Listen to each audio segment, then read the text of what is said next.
அத்திரக வாசனை போல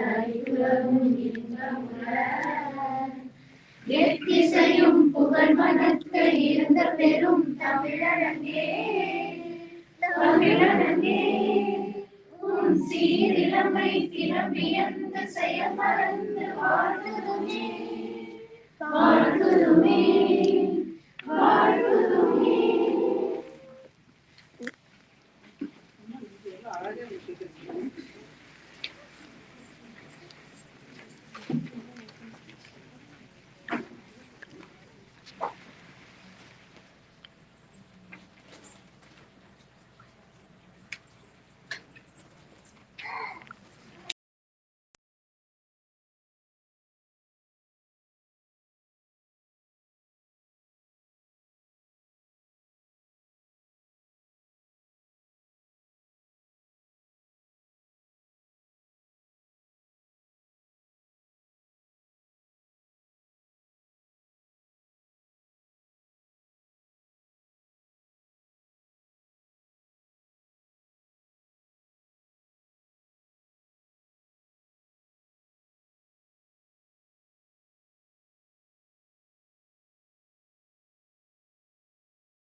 செய்யற ஒரு விழா தான். ஸோ பல வருஷமாவே தமிழ் சங்கத்துல இப்போ ராணிக்கும் தெரியும், மகளிர் வட்டம்னு ஒண்ணு பண்ணிட்டு இருந்தோம். ஒரு 5 to 6 years முன்னாடி பண்ணிட்டு இருந்தோம். அதுக்கப்புறமா வந்து ஒரு 4-5 செஷனுக்கு அப்புறம் நிறைய மற்ற ஈவெண்ட்ஸ் எல்லாம் வந்ததுனால அதுல ரொம்ப இன்ட்ரெஸ்ட் காட்டாம நின்று போச்சு. சரி, இப்போ கோவிட் எல்லாம் முடிஞ்சு ரிவைவ் பண்ணலாம் அப்படின்னு சொல்லிட்டு தான் இந்த உமன்ஸ் ஹிஸ்டரி மந்த்ல கிக் ஸ்டார்ட் பண்றோம். ஸோ நிறைய பார்ட்டிசிபேஷன் வந்துச்சுன்னா இப்போ இது வந்து நம்ம செலிப்ரேட் பண்றதுக்காக ஸ்டார்ட் பண்ற ஈவெண்ட். ஸோ மேற்கொண்டு இப்போ நீங்கெல்லாம் ஐடியாஸ் கொடுத்தீங்கன்னா குவார்டர்லி செஷன்ஸோ அந்த மாதிரி நம்ம வச்சுக்கலாம், எது நமக்கு எல்லாருக்குமே யூஸ்ஃபுல்லா இருக்கும் அப்படின்னு சொல்லிட்டு. Not only focused on women, but எல்லாருக்குமே இப்போ யூஸ்ஃபுல்லா இருக்கிற மாதிரி we can brainstorm and sessions வச்சுக்கலாம். இன் பர்சன் அது கஷ்டமா இருக்குன்னா ஆன்லைன்ல கூட நம்ம பண்ணலாம். ஸோ இட் இஸ் லைக் நமக்கு தெரிஞ்சு நம்ம மற்றவங்களோட ஷேர் பண்ணிட்டா it is like information sharing and whatever we want to do we can do. அதுதான் இதோட நோக்கமே. ஸோ இந்த இவெண்ட்ல வந்து முதல்ல கிக் ஸ்டார்ட் பண்றதுக்கு நம்ம சில பேரை நாங்கள் அப்ரோச் பண்ணோம். ஸோ அதுல வந்து first I would like to invite doctor Bhuvana Manickam. இவங்க வந்து பல வருஷமாவே நம்ம தமிழ் பள்ளியில அவங்க பசங்க இருக்காங்க, தமிழ் சங்க இவெண்ட்ஸுக்கும் வராங்க. ஸோ எங்களுக்கு வந்து அவங்கள நல்லா பார்த்துருக்கோம், எல்லாம் தெரியும். ஆனா அவங்க வந்து நமக்குள்ளேயே இருக்கிற இதுல வந்து ஒரு டாக்டரா இருக்காங்கிறது அவேர்னஸே இல்லாம இருந்துச்சு. இப்பதான் தெரிய வந்தது. ஸோ அவங்க கிட்ட பேசிட்டு இருந்தோம், இந்த மாதிரி பண்ணலாம் அப்படின்னு சொல்லும்போது டெஃபினட்டா ஐ வில் கம் அண்ட் பார்ட்டிசிபேட் அப்படின்னு சொல்லிட்டு she came up with this team. ஏன்னா நம்ம உமனே வந்து we always like think 1000 things, ஆனா we don't listen to our body. So நமக்கு நம்ம வந்து ஃபர்ஸ்ட் அட்டென்ஷன் கொடுத்துக்கணும், அது வந்து பிரைம் இம்பார்ட்டன்ட். ஸோ அவங்களோட மெயின் ஏரியா வந்து அவங்கள பத்தி நான் ஃபர்ஸ்ட் சொல்லிடுறேன். So then you will know. I don't want to like நானே பேசிட்டு இருக்கிறதுல. ஸோ இவங்க எம்டி அண்ட் இவங்களோட படிச்ச போஸ்ட் கிராஜுவேஷன்லாம் இப்போ சேலம்ல படிச்சுட்டு வந்தாங்க MBBS. அதுக்கப்புறம் மீனாட்சி மிஷன் ஹாஸ்பிட்டல்ல ஒர்க் பண்ணாங்க. அதுக்கப்புறம் ரெசிடென்சி வந்து university of Illinois Saint Francis ஹாஸ்பிட்டல்ல பண்ணாங்க. தென் இன்ஸ்ட்ரக்டர் ஆஃப் மெடிசன் அதுல இருந்தாங்க, பாலிசிஸ்டிக் ஒவேரியன் சிண்ட்ரோம் அந்த டிபார்ட்மெண்ட்ல இருந்தாங்க. அப்புறம் டிபார்ட்மெண்ட் ஆஃப் எண்டோக்ரினாலஜி அதுவும் நார்த் வெஸ்டர்ன் யூனிவர்சிட்டி சிகாகோல இருந்தாங்க. Then she completed her fellowship in endocrinology, அதுவும் யூனிவர்சிட்டி ஆஃப் இல்லினாய்ஸ் சிகாகோ. அதுக்கப்புறம் பிசிஷியன் எண்டோக்ரினாலஜி அலேனா ஹெல்த்ல இருக்காங்க, இப்போ மினியாபோலிஸ்ல தான் இருக்காங்க, ஒர்க் பண்ணிட்டு இருக்காங்க. ஸோ அவங்களோட ஆனர்ஸ் அண்ட் அவார்ட்ஸ் நீங்க பாத்தீங்கன்னா டாப் எண்டோக்ரினாலஜிஸ்ட் அவார்டு வாங்கியிருக்காங்க 2021ல. அப்புறம் டாப் எண்டோக்ரினாலஜிஸ்ட் 2020 வாங்கியிருக்காங்க. 2013ல வந்து she was awarded trainee travel award CSCR meeting சிகாகோல அவார்ட் பண்ணிருக்காங்க. 2008ல வந்து best humanism award for the year 2007-2008 saint Francis hospital இல்லினாய்ல அவங்களுக்கு அவார்ட் பண்ணிருக்காங்க. So we are more proud to welcome you, Dr. Buvana.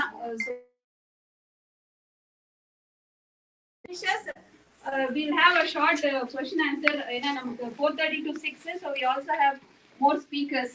அதனால வந்து அதுக்கு பேஸ்ட் நம்ம டைம் நம்ம இது பண்ணுவோம். ஸோ இவங்களோட செஷன் வந்து இன்னும் கொஞ்சம் வேணும் அப்படின்னா at the end feedback collect பண்ணும்போது we'll have more sessions of these kinds and she is ready to do that. Okay, thank you. First வந்து அவங்க ஃபுல்லா அவங்க என்ன சொல்ல வராங்க நமக்கு அப்படிங்கறத சொல்லுவாங்க. then we can wait for our question and answer. அவங்க முடிச்சதுக்கு முன்னாடி she saying that okay ready நம்ம அப்படி சொன்னாங்கன்னா then what are questions you can follow questions. வணக்கம். Thank you Rani, thank you Senthu. First of all இந்த மாதிரி ஒரு மச் நீடட் அவேர்னஸ் ஸ்டார்ட் பண்ணதுக்கு தமிழ் சங்கம் ஆர்கனைசர்ஸ்க்கு big thank you. It's really important. அதனால இப்போ and thank you for having me. எனக்கு கொடுத்துருக்க டாபிக் வந்து ஹார்மோன் ரிலேட்டட் ப்ராப்ளம்ஸ் என்னென்ன வரலாங்கிறத பற்றி ப்ரீஃபாக பார்க்க போகிறோம். So any hormone related problems in different ages. So next slide please. So இதான் overview. First வந்து diabetes பத்தி பார்க்க போறோம். Pregnancy-ல வர diabetes, அப்புறம் general diabetes, அப்புறம் thyroid problem womenல ரொம்ப காமன், அத பத்தி பார்ப்போம். அடுத்து வந்து young girls-ல PCOS னு ஒரு கண்டிஷன் இருக்கு. அப்படினா என்னன்னு பிரீஃபா பார்ப்போம். And the last one வந்து osteoporosis in post-menopausal women. மாதவிடாய் முடிந்ததுக்கு அப்புறம் போன் வீக் ஆகி ஆஸ்டியோபோரோசிஸ்னு ஒரு கண்டிஷன் வரும். அதை பத்தி பிரீஃபா பார்ப்போம். So diabetes stays on the top on the list. Diabetes in pregnancy. Pregnancy is a state of insulin resistance னு சொல்லுவோம். அப்பனா இன்சுலின் இருக்கு ஆனா ஒர்க் பண்ண மாட்டேங்குது because of the pregnancy hormones. Very common in Indian women. இது எல்லாருக்கும் வராது. பர்டிகுலரா ஃபேமிலி ஹிஸ்டரி இருக்கு, பேரண்ட்ஸ்க்கு இருக்கு, சிப்ளிங்ஸ்க்கு டயபிட்டிஸ் இருக்கு, அந்த மாதிரி இருக்கவங்களுக்கு ஃபேமிலி ஹிஸ்டரி இருந்தா பிரெக்னெண்டா இருக்கும் போது டயபிட்டிஸ் வர்றதுக்கு சான்ஸ் இருக்கு. ஆர் அவங்க உடல் பருமனா இருந்தாங்கன்னா டயபிட்டிஸ்ல பிரெக்னன்சி டயபிட்டிஸ்ல வர்றதுக்கு சான்ஸ் இருக்கு. இதை யூஸ்வலா second or third trimester of பிரெக்னன்சில கண்டுபிடிப்பாங்க. 4 மாசத்துக்கு அப்புறம் ஒரு பிளட் சுகர் டெஸ்ட் பண்ணி ஒரு சுகர் ட்ரிங்க் மாதிரி குடிக்க சொல்லி சுகர் செக் பண்ணி கண்டுபிடிப்பாங்க. கண்டுபிடிச்சதுக்கு அப்புறம் டயபிட்டிஸ் இருந்துச்சுன்னா அந்த சுகரை நல்லா கண்ட்ரோல் பண்றது very important for the healthy baby and healthy pregnancy outcome. So டெலிவரிக்கு அப்புறம் 50% ஆஃப் த டைம் இந்த டயபிட்டிஸ் வந்து சரியாயிடும். பட் 50% ஆஃப் த டைம் இந்த டயபிட்டிஸ் திருப்பி பெர்மனண்டா இருக்கிறதுக்கு நிறைய சான்ஸ் இருக்கு. So these patients are at risk of diabetes in the future. அதனால நாங்க என்ன ரெக்கமெண்ட் பண்றோம்னா டெலிவரி ஆனதுக்கு அப்புறம் we recommend regular screening once a year after delivery. எங்கள்ட்ட நிறைய patients, Indian patients pregnancy-ல டயபிட்டிஸ்க்காக பார்ப்போம்.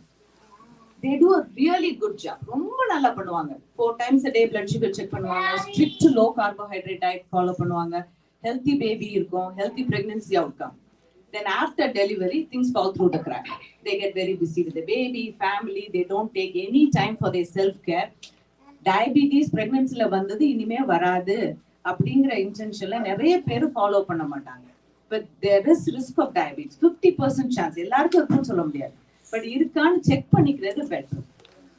It can come back when you get pregnant again. It can come back. It can come back in the first 2 to 5 years after delivery. But நாங்க 10 yearsக்கு அப்புறம் கூட வர்றத வந்து நாங்க இன்னும் பார்க்கிறோம். So all we recommend is உங்க செல்ஃப் கேருக்கு you take some time once a year ஒரு பிளட் டெஸ்ட் அவ்வளவுதான் பண்ணி பிரெக்னன்சில இருந்த டயபிட்டிஸ் இன்னும் இருக்கா அப்படின்னு மட்டும் செக் பண்ணிக்கிறதுக்கு நாங்க ரெக்கமெண்ட் பண்றோம். Next slide. So this is general diabetes. Diabetesல வந்து நிறைய டைப்ஸ் இருக்கு. பட் இந்தியன் பாப்புலேஷன்ல ரொம்ப காமனா வர்றது வந்து டைப் 2 டயபிட்டிஸ். அப்படின்னா அகைன் இன்சுலின் ரெசிஸ்டன்ஸ். இன்சுலின் இருக்கு ஆனா ஒர்க் பண்ண மாட்டேங்குது.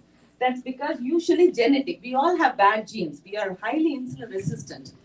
Family history or obesity. These are the most common reasons for type 2 diabetes. So the blood, the screen diagnose பண்றதுக்கு சிம்பிளா blood test பண்ணலாம் or a test called A1C. அந்த number வந்து 6.4 க்கு மேல இருந்தா டயபிட்டிஸ் னு சொல்லுவோம். 5.7 to 6.4 இருந்தா ப்ரீ டயபிட்டிஸ். அதாவது டயபிட்டிஸ் வர்றதுக்கு ரிஸ்க் இருக்கு. Less than 5.7 is normal. So screening வந்து usually men or women 35 yearsக்கு மேல பண்ண ஆரம்பிக்கணும். நார்மலா இருந்தா once every 3 years பண்ணுவாங்க. abnormal இருந்தா every year பண்ணுவாங்க. But high risk factors இருக்கு. family history, pregnancy diabetes இருந்துச்சுன்னா less than 35 years ஸ்டார்ட் பண்ணுவோம். So diabetes வந்து men and womenல வரும். But more common in Indian women for two reasons. One, இந்த PCOS னு ஒரு கண்டிஷன் சொன்னோம். யங் கேர்ள்ஸா இருக்கும் போது PCOS இருந்துச்சுன்னா அவங்களுக்கு பின்னாடி டயபிட்டிஸ் வர்றதுக்கு நிறைய ரிஸ்க் இருக்கு. Number 2, pregnancy in diabetes. They are at risk of diabetes as well. So compared to Indian men, women are relatively at a higher risk of diabetes. So treatment வந்து first diabetes கண்டுபிடிச்சோம்னா diet and exercise தான் recommend பண்ணுவோம். அதுல control பண்ண முடியாட்டி then comes the medications. There are a lot of medications these days. அதுல உங்களுக்கு உங்க life ஸ்டைலுக்கு எது அப்ரோப்ரியேட்டா இருக்கும், எது அப்ளிகபிளா இருக்கும், அது உங்க டாக்டர் சூஸ் பண்ணுவாங்க. Diet these days everybody is aware of diabetes, right? I don't need to talk about it. You name it, Mediterranean diet, paleo diet, keto diet, Weight Watchers, noon intermittent fasting, low carbohydrate diet, low fat diet, multiple diet options. In my opinion, இதுதான் பண்ணணும் அதுதான் பண்ணணும் கிடையாது. உங்களுக்கு உங்க life style உங்க ஸ்கெட்யூலுக்கு எது work out ஆகுமோ அது ஃபாலோ பண்ணுங்க. But consistency is important. ஸ்ட்ரிக்டா கீட்டோ டயட் 2 வருஷம் பண்ணி A1C 13ல இருந்து 11க்கு கொண்டு 6க்கு கொண்டு வந்துட்டு அதுக்கப்புறம் I got busy in work, busy in family, அப்படின்னு things fall through the crack இல்லாம உங்களுக்கு எது ப்ராக்டிக்கலா பண்ண முடியுமோ that's what you should do. Now intermittent fasting is relatively easy to do. அதனால தான் இப்ப நிறைய பேர் பண்றாங்க. But whatever diet, whatever works for you. So I would like to share the tip what I try because I am like everybody else. I have 2 children, work, family, drop off, pick up for all classes. Now follow பண்றது வந்து my weakness is snacks. In between meals, I crave for snacks. And you know Indian snack. One murk is 80 calories and you cannot stop with one murk. Then you do more. So before I eat a snack, I try to answer 3 questions. First வந்து கடைசியா நான் எப்ப சாப்பிட்டேன், ஒரு 3 hours gap இருக்கணும் நான் அடுத்து சாப்பிடுறது. செகண்ட் கொஸ்டின் இப்ப நான் சாப்பிடுறது ஹெல்த்தியான்னு பார்ப்பேன். தேர்ட் கொஸ்டின் உண்மையிலே நான் ஹங்கிரியான்னு பார்ப்பேன். Because most of the time is stress eating. I am not hungry, probably I am thirsty, right? So முடிஞ்ச வரைக்கும் இந்த 3 questions ஆன்சர் பண்ணிட்டு சாப்பிட பார்ப்பேன். Not that it works out every time, but I try. Second thing வந்து நம்ம பிள்ளைங்க மீதம் வைக்கிறது சாப்பிடுறது நிறுத்தினாலே வெயிட் பாதி குறையும். How many of you agree with me? Right? Yeah. So I'll tell you the trick I do. I have a 5-year-old. இப்ப அவன் மீனை வச்சுட்டானா எல்லாத்தையும் நான் சாப்பிட மாட்டேன். வெஜிடபிள்ஸ் மீட் இருந்துச்சுன்னா எவ்வளவு ஃபுல்லா இருந்தாலும் சாப்பிடுவேன். பட் பருப்பு சாதம் அவ்வளவு நெய் ஊற்றி அவ்வளவு கார்போஹைட்ரேட் மீதை வச்சிருந்தானா நான் சாப்பிட மாட்டேன். பிகாஸ் அதையும் சாப்பிட்டு நான் என்னோட மீனையும் சாப்பிட போறேன். பட் அதுக்காக வேஸ்ட் பண்ண மாட்டேன். அதை வந்து ஃப்ரிட்ஜ்ல வச்சுட்டு மறுநாள் சாப்பிடுவேன். எங்க வீட்டுல எப்பயுமே சூடா சாப்பிட மாட்டோம். சுட வச்சு தான் சாப்பிடுவோம். அது இதே பண்ணி சாப்பிட்டு நாளைக்கு சுட வச்சு சாப்பிடுவோம். ஸோ அதனால அவங்க மீதை வைக்கிறாங்களேன்னு ஃபோர்ஸ் பண்ணி சாப்பிடாதீங்க. ஹெல்த்தியா இருக்கிறத சாப்பிடுங்க. பட் ரொம்ப கார்போஹைட்ரேட் உள்ளதை வந்து சாப்பிடாம மறுநாள் வச்சுக்கோங்க. And then one other thing I do is I try to eat dinner with my kids. ரொம்ப early சாப்பிடுவாங்க. 5:30, 6க்கு டின்னர் சாப்பிடுவாங்க. அதுதான் யூசுவலா second coffee time. But these days நான் லஞ்ச் லைட்டா சாப்பிட்டுட்டு I make myself hungry for dinner because I enjoy the time with them. அவங்க அதுக்கப்புறம் கிளாஸஸ் வந்துடும், they get busy, so I try to eat. அதுக்கப்புறம் intermittent fasting என்னால பண்ண முடியல honestly because I get hungry 8:30 எனக்கு பசிக்குது. So then I drink a milk or fruit. So at 5:30 நல்ல பிக்க மீலா சாப்பிடுவேன். So I spend time with the kids. I'm really hungry. and then I eat a small snack. So intermittent fasting is not working out for me. இது என்னோட life ஸ்டைலுக்கு இது work out ஆகுது. So whatever works out for you, it's not இதுதான் பண்ணணும் கிடையாது. ஒவ்வொருத்தருக்கு work schedule, life schedule, கிட்ஸோட age, everything matters. And then exercise. முன்னாடி 5 days a week சொன்னாங்க. இப்போ 30 minutes all 7 days ரெக்கமெண்ட் பண்றாங்க. But I hardly have any time to exercise. So I watch what I eat because I don't have time for exercise. Next slide. So thyroid disease is very common in women more than men. Indian women are very common. Thyroid disease in pregnancy. இப்ப யாருக்காவது low thyroid இருக்கு, அவங்க thyroid மாத்திரை இருக்காங்கன்னா, the moment they find out positive pregnancy test, they have to notify the doctor for thyroid medication dose adjustment. 80% of the time, the thyroid medication dose have to be increased. First 5 months of pregnancy la baby's thyroid is dependent on your thyroid. So அதனால நாங்க TSHங்கிற டெஸ்ட்டை once a month for the first 5 months closer monitor பண்ணுவோம். இப்ப நாங்கெல்லாம் என்ன சொல்லுவோம்னா, நீங்க thyroid மாத்திரையில இருக்கீங்கன்னா உடனே நீங்க வாரத்துக்கு 2 மாத்திரை கூட்டிக்கங்க until we do the blood test and follow up. Time waste பண்ணாம. The moment you find out you're pregnant, you have to increase the dose of the thyroid. If you need to learn one thing from the presentation, this would be the thing. It's really important because the baby's thyroid is dependent on your thyroid for the first 5 months. So underactive thyroid is called hypothyroidism. பல காரணம் இருக்கு. More common in women, in Indian women. Overactive thyroid hyperthyroidism. அது அவ்வளவு காமனா நம்ம Asian ethnicity அவ்வளவு பார்க்கறது இல்ல. So we don't need to go into that details. The last one is thyroid nodule. இருக்கு nodule பார்க்கிறோம், but very rare. அந்த nodule size, appearance, அதுல என்ன contents அதை பொறுத்து biopsy வேணுமா வேண்டாமா, கேன்சராங்கிற பார்ப்போம். Again, it's not very common in our population. So PCOSங்கிற young girlsல வரும். Polycystic ovary syndrome. அது ஓவரிஸ்ல நீர் கட்டி மாதிரி இருக்கு. அந்த நீர் கட்டி ஹார்மோன் இம்பேலன்ஸ் காஸ் பண்ணுது. அதனால இந்த கேர்ள்ஸுக்கு irregular cycles தான் ஃபர்ஸ்ட் சிம்டமா இருக்கும். பியூபர்ட்டி வந்ததுக்கு அப்புறம் first 2 years irregular cycles very common. அது it's acceptable. But beyond 2 years every month வராம every 3 to 4 months வருது, or once every 6 months, அந்த மாதிரி ரொம்ப ரேரா, ரொம்ப less frequent-ஆ வருது. அதோட if you start noticing facial hair growth and acne, பரு வரது very common. ஆனா cystic acne ன்னு சொல்லுவோம். அதான் அந்த acne வந்ததுக்கு அப்புறம் ரொம்ப தழும்பா வருது. அந்த மாதிரி acne இருந்துச்சு, or unexplained weight gain. இவ்வளவு சாப்பிடுறதே இல்லை, ஏன் இவ்வளவு வெயிட் போடுறா, அந்த மாதிரி இருந்துச்சுன்னா you need to talk to your pediatrician and tell whether, and they'll do additional testing. All it involves is a blood test and an ultrasound to check whether they have a condition called PCOS. These girls are at risk of diabetes in the future, and they may have difficulty getting pregnant as well because of the hormone problems there. So this is my favorite slide. Osteoporosis bone weak ஆகி fracture risk வர stage தான் osteoporosis. இது very common in post menopausal women. மாதவிடாய் நின்னதுக்கு அப்புறம் bones week ஆகிறது தான் osteoporosis. இந்த left சைட்ல உள்ள பிக்சர் தான் நார்மல் விமனோட போன். எஸ்ட்ரோஜன் ஹார்மோன் இருக்கு, போன் ஸ்ட்ராங்கா இருக்கு, நல்லா இருக்கு. பட் தி அதர் சைடு மெனபாஸுக்கு அப்புறம் எஸ்ட்ரோஜன் ஹார்மோன் குறைஞ்சிடுறதுனால the bone density, bone அடர்த்தி குறைஞ்சு they are at risk of fall and fracture. So next slide. So the fact is this condition is very easily preventable. Diet, calcium supplement, vitamin D supplement, exercise. இந்த 4 மட்டும் பண்ணாலே நல்லா prevent பண்ணலாம்.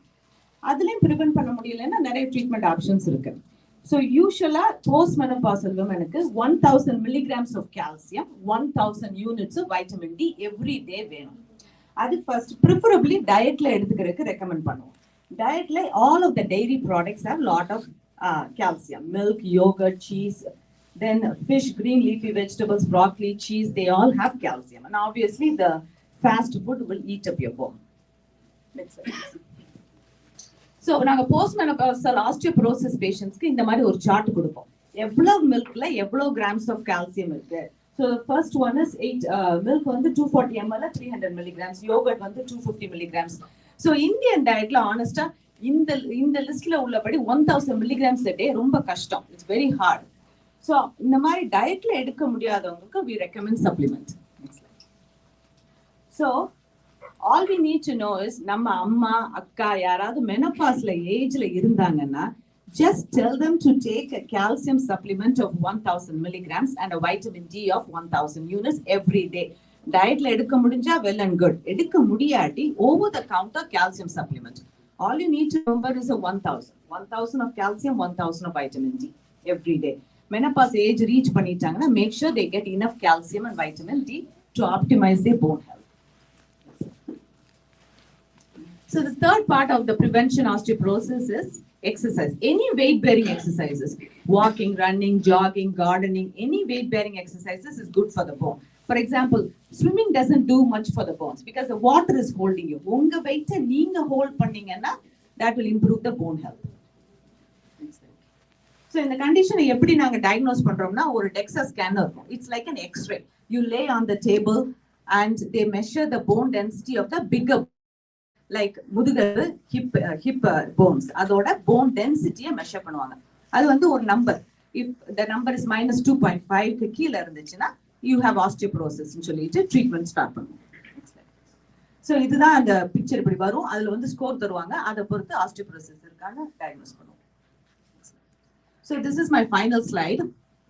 So take home message வந்து diabetes still remains on the top. Type 2 diabetes very common in Indian population, so we recommend screening more than 35 years of age. So ஒரு தடவை பண்ணணும், நார்மலா இருந்துச்சுன்னா once every 3 years பண்ணிக்கிட்டா போதும்.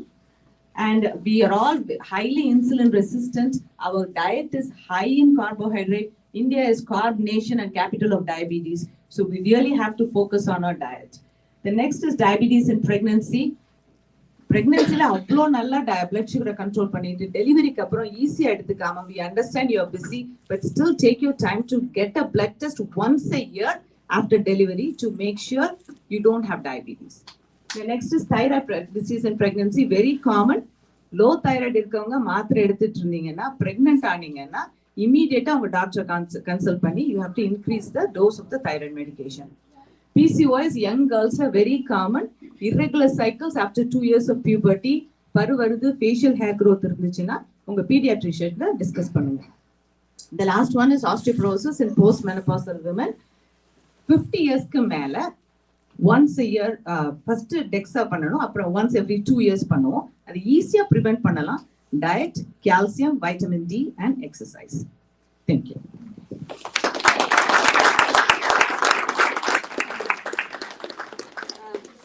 ஒரு 2 minutes ஏதாவது கேட்கணும்னா will not go over. ஏன்னா we'll have subsequent sessions. நிறைய ஸ்பீக்கர்ஸ் இருக்காங்க, டைமும் நம்ம பார்த்துக்கணும்.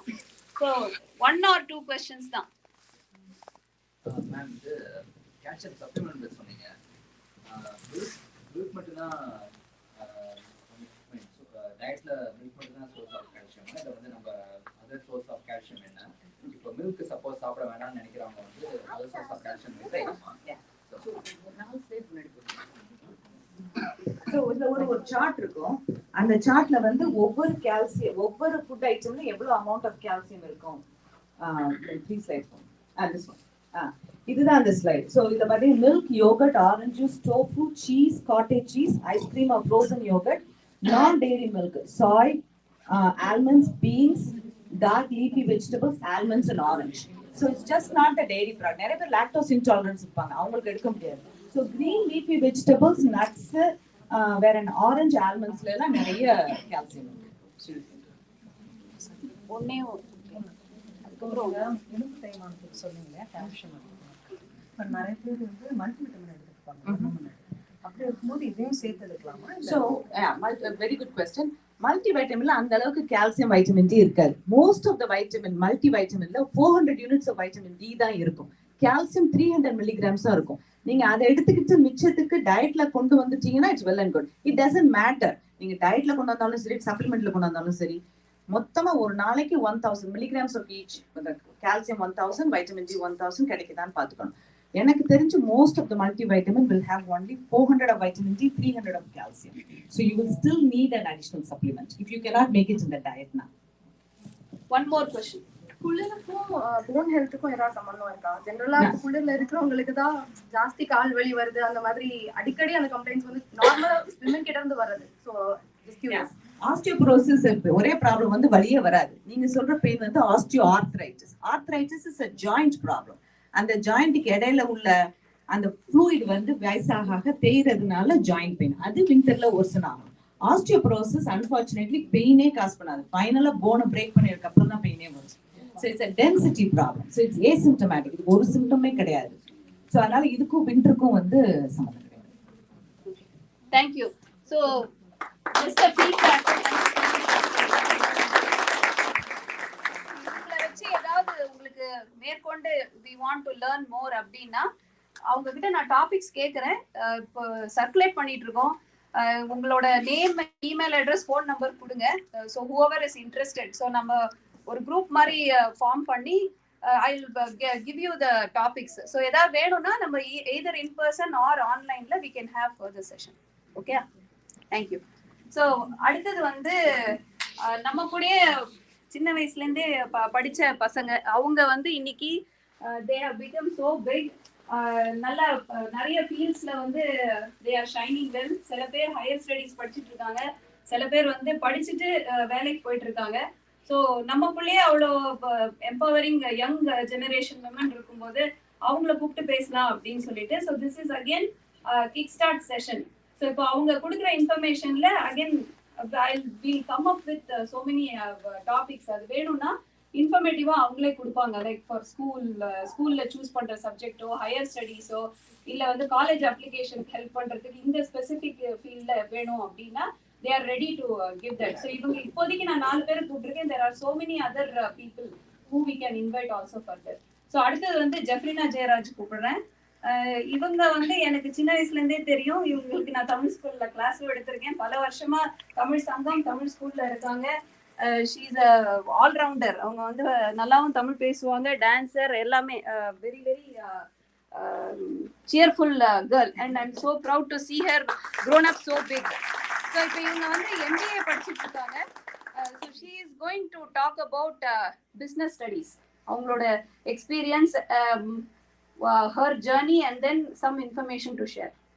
Thank you. Thank you, Jeffrey. Yeah. Hi everyone. Oh, I don't know if this is there we go. Hi everyone. My name is Jeffrey Jaraj and I'm currently going to be I am in grad school getting my MBA. I'm at St. Mary's. So I'll just be talking a little bit about my past and how I got to this place. And I really planned this to be like more for like school-aged kids and high schoolers and stuff. But it's okay. You guys can still hopefully get some tips out of there. But anyway, I started my college education at the University of Minnesota Duluth. I pursued a double major in Management Information Systems, MIS, and International Studies. I also did a double minor in International Business and Political Science. So I actually went into college as a bio major. I didn't really know what I wanted to do. But a few semesters in, I realized that I had a lot of interest in business, and I also joined a few organizations that helped me kind of build my business skills and kind of push me toward that school. So that's how I selected MIS. It's kind of a bridge between both the IT world and the business world. So one organization that was really impactful for me was this club that I started called She's the First. They sponsor girls' education around the world, and essentially it's a nonprofit organization that's centered in New York City, and they have high school and college chapters that fundraise money, and then they send that money over to scholars all over the world. So they have partnerships all over the world and schools that they work with. So they'll have kids who are everywhere from kindergartners to high schoolers, and they'll just ensure that these children grow up and get to finish their high school degree, go on to college and all that. And I started this club just for fun, but it turned out to be a really like impactful experience for me. I learned a lot about project management and working with people and budgeting and financials and delegating and working towards a bigger cause. And actually, when I was talking to one of my bosses at a later job, they actually told me a reason that I really stood out in the interviews was the passion that I showed talking about this organization. So that would be my first piece of advice for anyone in high school is really pursue your passions. Whatever you like to do, you'll find something in there that's a learning experience that'll help you grow. So that'd be my first piece of advice. My second piece of advice would be to really like stand up for yourself and to advocate for yourself in the work that you do. So actually after college, I joined the workforce for a few years. I worked as a cybersecurity risk consultant for an accounting firm in downtown Minneapolis. And in that job, we did a lot of like IT audit work and specialized risk analysis work. And I'd be talking with a lot of clients who were, in the C-suite. So they were like CEOs and CTOs and CFOs and controllers. And it's a little intimidating to be interviewing with these people and talking to these people. And it's also such a male-dominated industry, whatever industry that we were working in. Those in positions of power were usually men. And to be interviewing them, there's been many instances where I've been talked down to or talked over. And I think it's really important at the end of the day to remember that you have something very valuable to share and to hold yourself accountable in making sure that your voice is heard. So that would be my second piece of advice. My third would be to network as much as possible. Like any kind of chance that you get in school or in meeting other people to learn about their job, do it. People love to talk about their job and what they do. People love to share their wisdom and to talk about what they're good at. So if you get a chance to do that, just ask them for coffee, and they'll 100% want to, share their knowledge too. So there's that. And then finally, I would say my last piece, especially with International Women's History Month, is really lean on the women around you in your lives. I've been lucky to have a lot of great female role models. First and foremost, my alma has been amazing and a great supporter. And growing up, I also had a really strong, empowered women like my Periama and my Chitti, who really inspired me. After moving here, we've had a lot of friends who become family and aunts and uncles to me who really stood out. And then going into my further education, a lot of my teachers have become mentors, and the wisdom that they've shared has been really helpful. And now that I'm graduated and I've worked and I'm back in school, really sticking with the other women in my grade, my peers, has been really important. They're the ones who look over my resume or read my cover letter to give some advice or practice interview questions with me. Things like that are so important, and I think passing that onward is a really big goal of mine. So if anyone has any questions about going through high school and college and graduating and working and interviewing and all that fun stuff, I would be happy to talk with all of you about it and share some wisdom for the future. Thank you. Thank you, Jeffrina. So அவங்க சொன்ன மாதிரி she is ready for a session. So எப்படி நம்ம interest இருக்கோ அதுக்கு ஏத்த மாதிரி we can arrange, but we have resources here, we have people who has come out successfully. So youngsters கிட்ட இருந்து கேக்குறது அவங்க தான் forefrontல இருக்காங்க. So அது நம்ம பசங்களுக்கும் ஹெல்ப்ஃபுல்லா இருக்கும், நமக்கும் ஹெல்ப்ஃபுல்லா இருக்கும். So அதனால we will hear from them directly instead of அவங்க undergo பண்ண experience தெரிஞ்சாலே நமக்கு we can learn more from them. So happy to see you. All the best. Good luck. So next வந்து Dr. Renita Sebastian. So அவங்க வந்து இங்க தான் இருந்தாங்க. I know her from her young age. Now she is a doctor. She's optometrist, அவங்க optometry பண்ணிட்டு இருக்காங்க. So she is doing her residency in veterans hospital in கனெக்டிகட்ல இருக்காங்க. அவங்கள வர டைரெக்டாக ஆன்லைனில் இன்னைக்கு ஜாயின் பண்ண முடியல, ஏன்னா she is working today. So அதனால வீடியோ பண்ணி அமைச்சிருக்காங்க. ஸோ அவங்களோடது கேட்போம். ரனிதாவும் நம்ம தமிழ் சங்கத்தில் சின்ன வயசுலேருந்தே she has participated in many things, dances அதெல்லாம். அப்புறம் அவங்க பொய்க்கால் குதிரையும் ஆடினாங்க. So I don't know if you all saw her, but அவங்களோட வீடியோ பார்த்தா தெரியும். ஸோ சின்ன வயசுலேருந்து இவங்களெல்லாம் பார்த்துட்டு இன்னைக்கு எல்லாரும் பெரிய பெரிய ஃபீல்டில் இருக்கிறத பார்க்கறது வந்து ரொம்ப ஹாப்பியாக இருக்கு. So we are just sharing the happiness with you.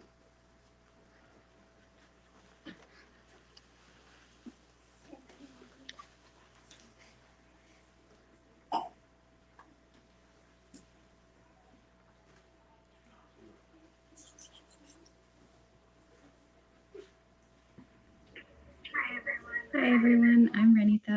I grew up in Maple Grove. I went to the U of M for undergrad, where I studied genetics, and then I went to optometry school in Boston. I'm currently a resident at a hospital in Connecticut, where one of my specialties is traumatic brain injury rehabilitation.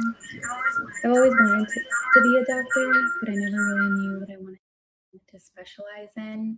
I had shadowed a bunch of different doctors in a lot of different specialties when I was younger, but nothing really interested me. Ammadas were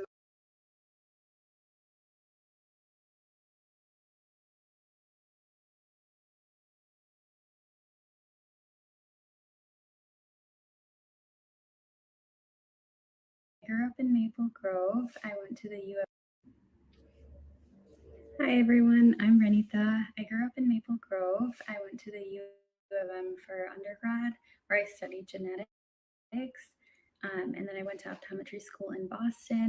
I'm currently a resident at a hospital in Connecticut, where one of my specialties is traumatic brain injury rehabilitation. I've always wanted to be a doctor, but I never really knew what I wanted to specialize in. I had shadowed a bunch of different doctors in a lot of different specialties when I was younger, but nothing really interested me. Ammadas சொன்னாங்க optometry பண்ணலாம்னு. So I had talked to an optometrist and decided to shadow him, and that's when I first really saw myself in that field and realized that maybe it was a good fit for me. I've also always been really interested in neuroscience, and in my field, I'm able to see patients with brain injuries and different brain disorders and treat them in a very unique way. When a lot of people think of an eye doctor, you might just think about the person that gives you your glasses, which is definitely a part of my career. But I also am considered a primary care specialist. So a lot of patients, I'm one of the first ones to see their disease and refer them to the proper doctor for their management. And also, just like a lot, there's a neurosurgeon that would do surgery, and a neurologist that would take care of the medical side of the field. An ophthalmologist does surgery, and an optometrist is the one that kind of takes care of the medicine and the glasses mostly. Optometry is a really unique field in that the women to male ratio is very different, and it's drastically changed over the last several years. In my class when I was in school, there was 80 women and 20 men. However, that's not really replicated in the leadership in the field yet. Most senior positions at hospitals or different large companies, or even the attendings and supervisors at my school, are still men. I've also been really involved in research, and many of the projects that I was on, I would be the only girl on the team. And since I work very closely with ophthalmology, since they're a surgery-based field, it is also very male-dominated. So I still spend a lot of my time working with men who are in superior positions to me. So becoming a doctor requires an undergraduate degree, but it also requires good grades, volunteer experience, leadership experience, and a bunch of other things. You have to be accepted into a doctorate program after finishing undergrad. So my program was 4 years long, just like medical school, and we do learn a lot of similar things, but the focus for my program is a little bit different. And there's a lot of different opportunities in the field as well. A lot of people will go into private practice, but there's also people that will work at a hospital. You can go into the corporate world and work for companies like Johnson & Johnson, and you can also do research. Some people will start their own practice, and others will work for someone else. There's a lot of room for growth, and just like any other field in medicine, there's a lot of job security. It's a really rewarding career, and I would not have been able to get to this position without my own community, which includes a lot of many strong women. So in the times where it feels like there isn't really the option to stand up for yourself because of leadership, which is something that I dealt with a lot, especially working with professors or supervisors, it's very hard to stand up to them. I really leaned on my community of women, especially being a class of so many females. I had that strong sense of community. We were there to help each other and support each other. We didn't try to put each other down or compare each other. And that's what really helped me get through school and get really to the point where I am today. And it really does help when there's times where you might not feel like there's a lot of equity. I think that I've had a lot of opportunities of equality where everyone is given the same resources, but equity is being given the resources that each person needs to be successful.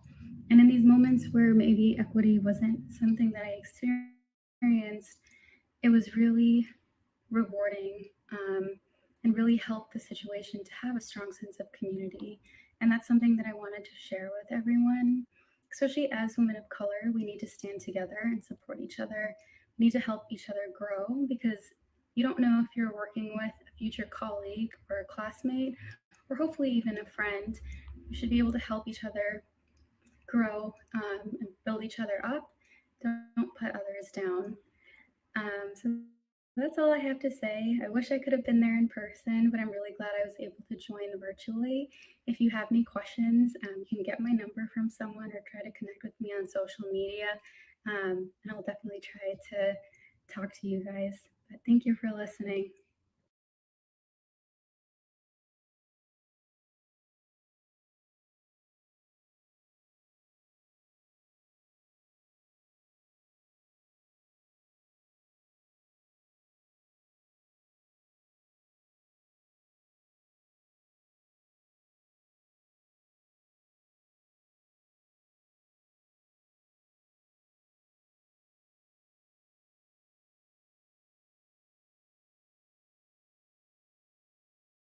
மேற்கொண்டு அவங்கள வச்சு ஏதாவது தெரிஞ்சுக்கணும், session போகணும் அப்படின்னா we can do that also. அடுத்தது வந்து ஜானஸ் ஹனிபால் வாங்க. ஜானஸும் எனக்கு வந்து சின்ன வயசுல இருந்தே தெரியும். ஜானஸ் நிறைய நாள் கிளாஸ் எடுத்திருக்கேன். அவங்களும் இப்போ ஹையர் ஸ்டடீஸ் படிச்சுட்டு இருக்காங்க. சென்ட் தாமஸ்ல வந்து she is doing masters in software engineering. She is also working now. அதுக்கப்புறம் அவங்க ஃபர்ஸ்ட் ஜாப் ஜாயின் பண்ணி ஒர்க் பண்ணும்போது நம்ம தமிழ் பள்ளிக்காகவே she donated அந்த salary-ய. இப்போ வந்து அவங்க she is going to talk about her journey. அதுக்கப்புறம் அவங்களோட ஃபீல்டு மேற்கொண்டு அவங்களோட information sharing, like if we want to learn more we can do follow up sessions.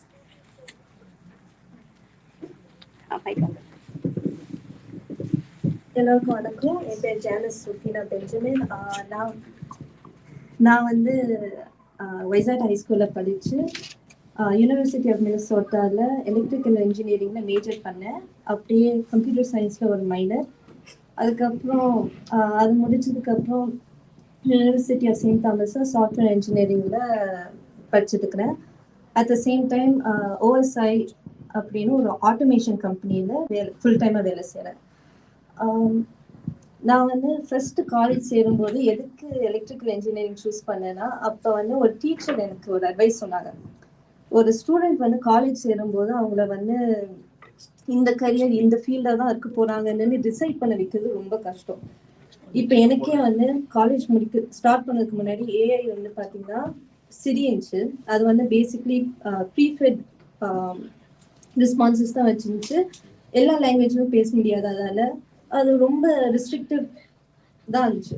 ஆனால் இப்போ வந்து ஏஐல வந்து ஒரு ஆர்ட்டே வரையுது.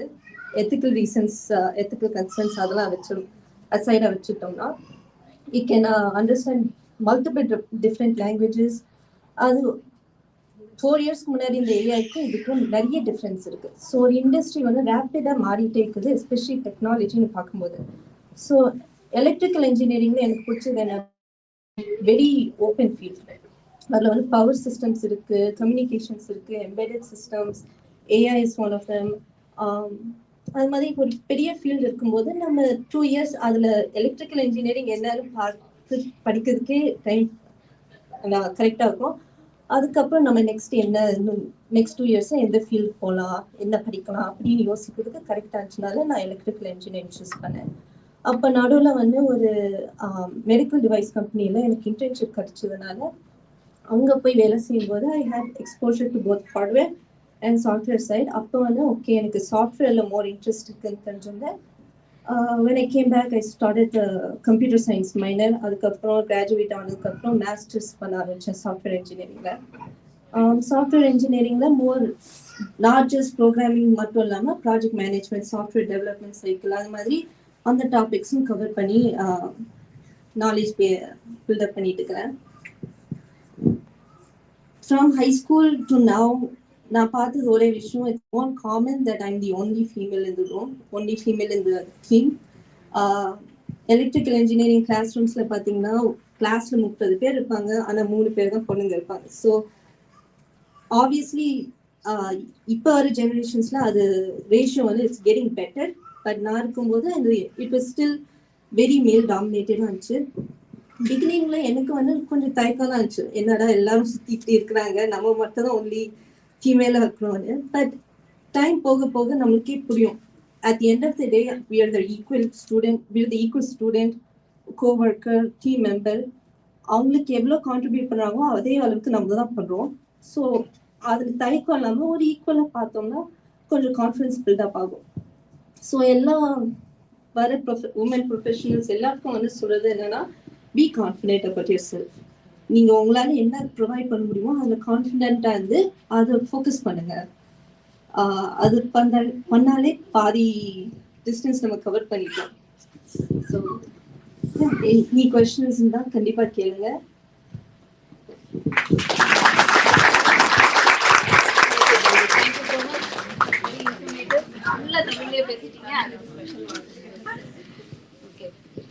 அடுத்தது வந்து Leena Sebastian.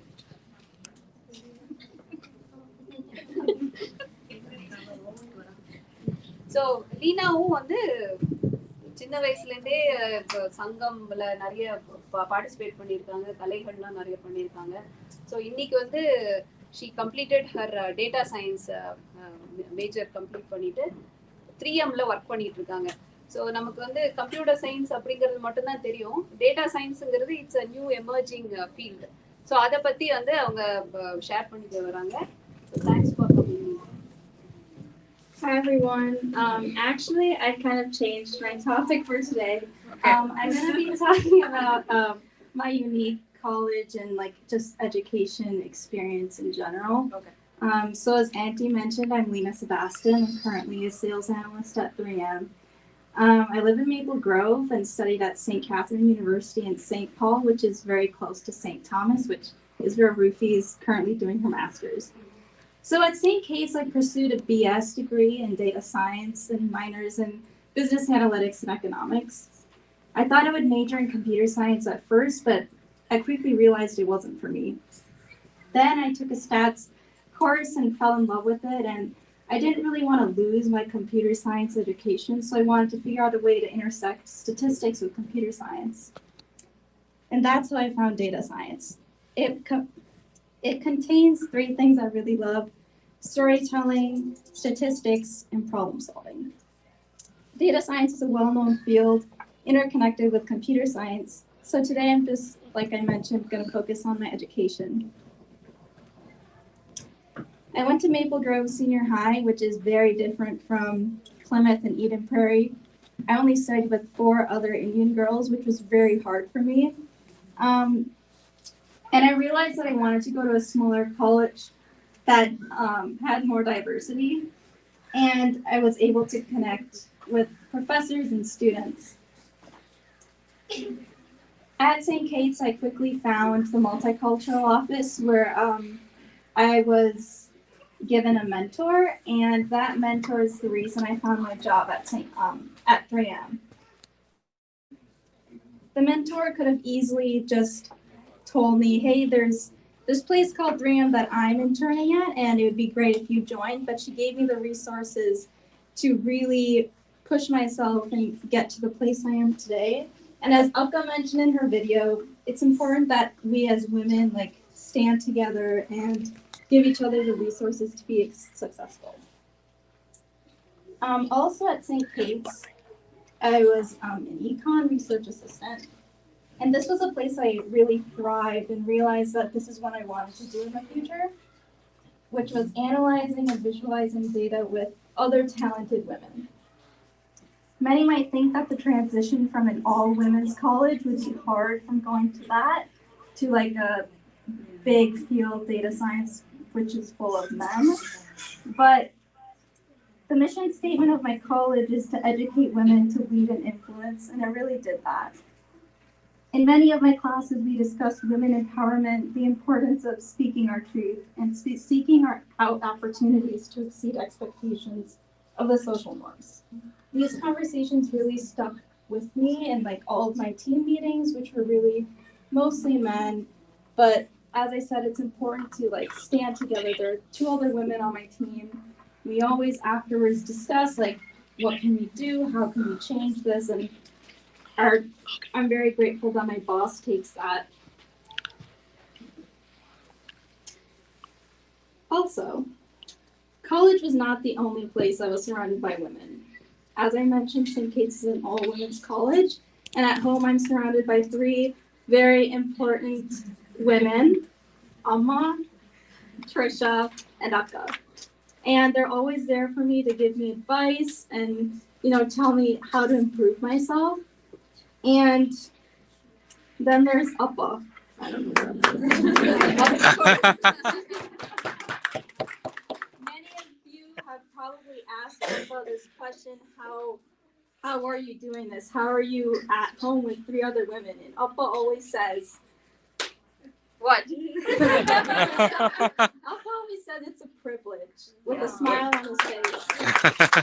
And growing up, Appa it was just Appa and Tata at home.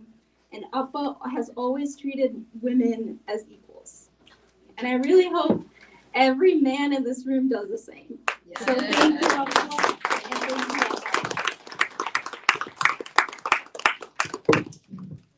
Thank you so much, Leena. That was very inspiring.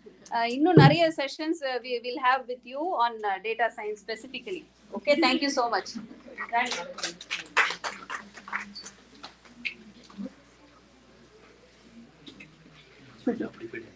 அங்க okay எல்லா பிள்ளைங்களாம் பேசின கதை இது மாதிரி எல்லாரோட குழந்தைங்களும் அடுத்தடுத்த வருஷம் இங்கே நிற்பாங்க அப்படிங்கிற எதிர்பார்ப்பு இருக்கு எங்களுக்கு. பிள்ளைங்க நல்லா வளரணும். அதுக்காக தான் பிள்ளைங்களை குழந்தை முன்னாடி நிப்பாட்டணும். அடுத்தடுத்து உங்களுக்கும் அதே இது வரணும்.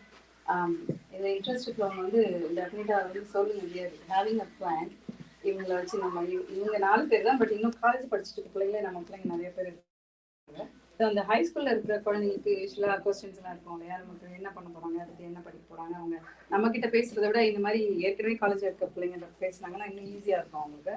ஸோ அது செஷன்ஸ் பண்ணணும் அப்படிங்கிறது ஆனந்தி கூட கேட்டாங்க. பட் வி ஹேவ் பிளான், அது சீக்கிரம் பண்ணுவோம்.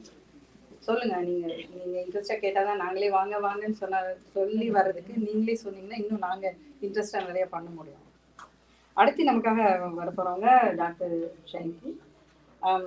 அவங்க கோயம்புத்தூர் பாஷையில பேச போறீங்களா? ஓகே, அவங்களோட MBBS கோயம்புத்தூர்ல பண்ணியிருக்கிறாங்க. அதுக்கப்புறம் இங்கே நிறைய ஸ்டேட் போயிருக்கீங்க, விஸ்கான்சன்ல இருந்திருக்கீங்க, நியூயார்க்ல இருந்திருக்கீங்க. ஸ்டடீஸ் இப்போ என்னவா இருக்காங்க அப்படிங்கிறதுக்காக அந்த படிப்பெல்லாம் வந்து அங்கே தான் படிச்சுக்கிறாங்க. இன்டர்னல் மெடிசன் ரெசிடென்சி வந்து நியூயார்க்கில் பண்ணியிருக்காங்க. தென் இங்கே வந்து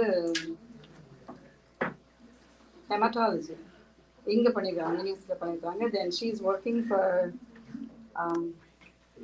பார்ட்னிக்கலில் இருக்கிறாங்க. எல்லாருக்கும் தெரியும் பார்ட்னிக்கலில் பார்ட்னிக்கல் ஹெல்த் சர்வீஸில் இருக்கிறாங்க. லூசியன் செயின்ட் லூயிஸ்பர்க். இவங்கெல்லாம் வந்து நம்ம கூட வளம் வர்றாங்க அப்படிங்கிறது வந்து பார்க்கும்போது ரொம்ப ஆச்சரியமா இருக்கு. நம்ம ஊர்ல டாக்டர்ஸ்னா ஒரு ஒரு லெவல் இருக்கும்ல, எவ்வளவு ஈஸியா பார்க்க முடியாது. இங்க நம்ம கூட சனிக்கிழமையெல்லாம் பிள்ளைங்களை கூட்டிட்டு ஸ்கூலுக்கு வந்துட்டு போயிட்டு இருக்கிறத பார்க்கறதுக்கே ரொம்ப நல்லா இருக்கு. எல்லாரும் அதுலேயே இருந்து விமன் எம்பவரிங் ஈக்குவலா வந்துட்டு போயிட்டு இருக்கிறது பார்க்கறதுக்கு ஆசையா இருக்கு. அவங்க நம்ம கூட வந்துருக்கிறது ரொம்ப சந்தோஷம். தேங்க்யூ.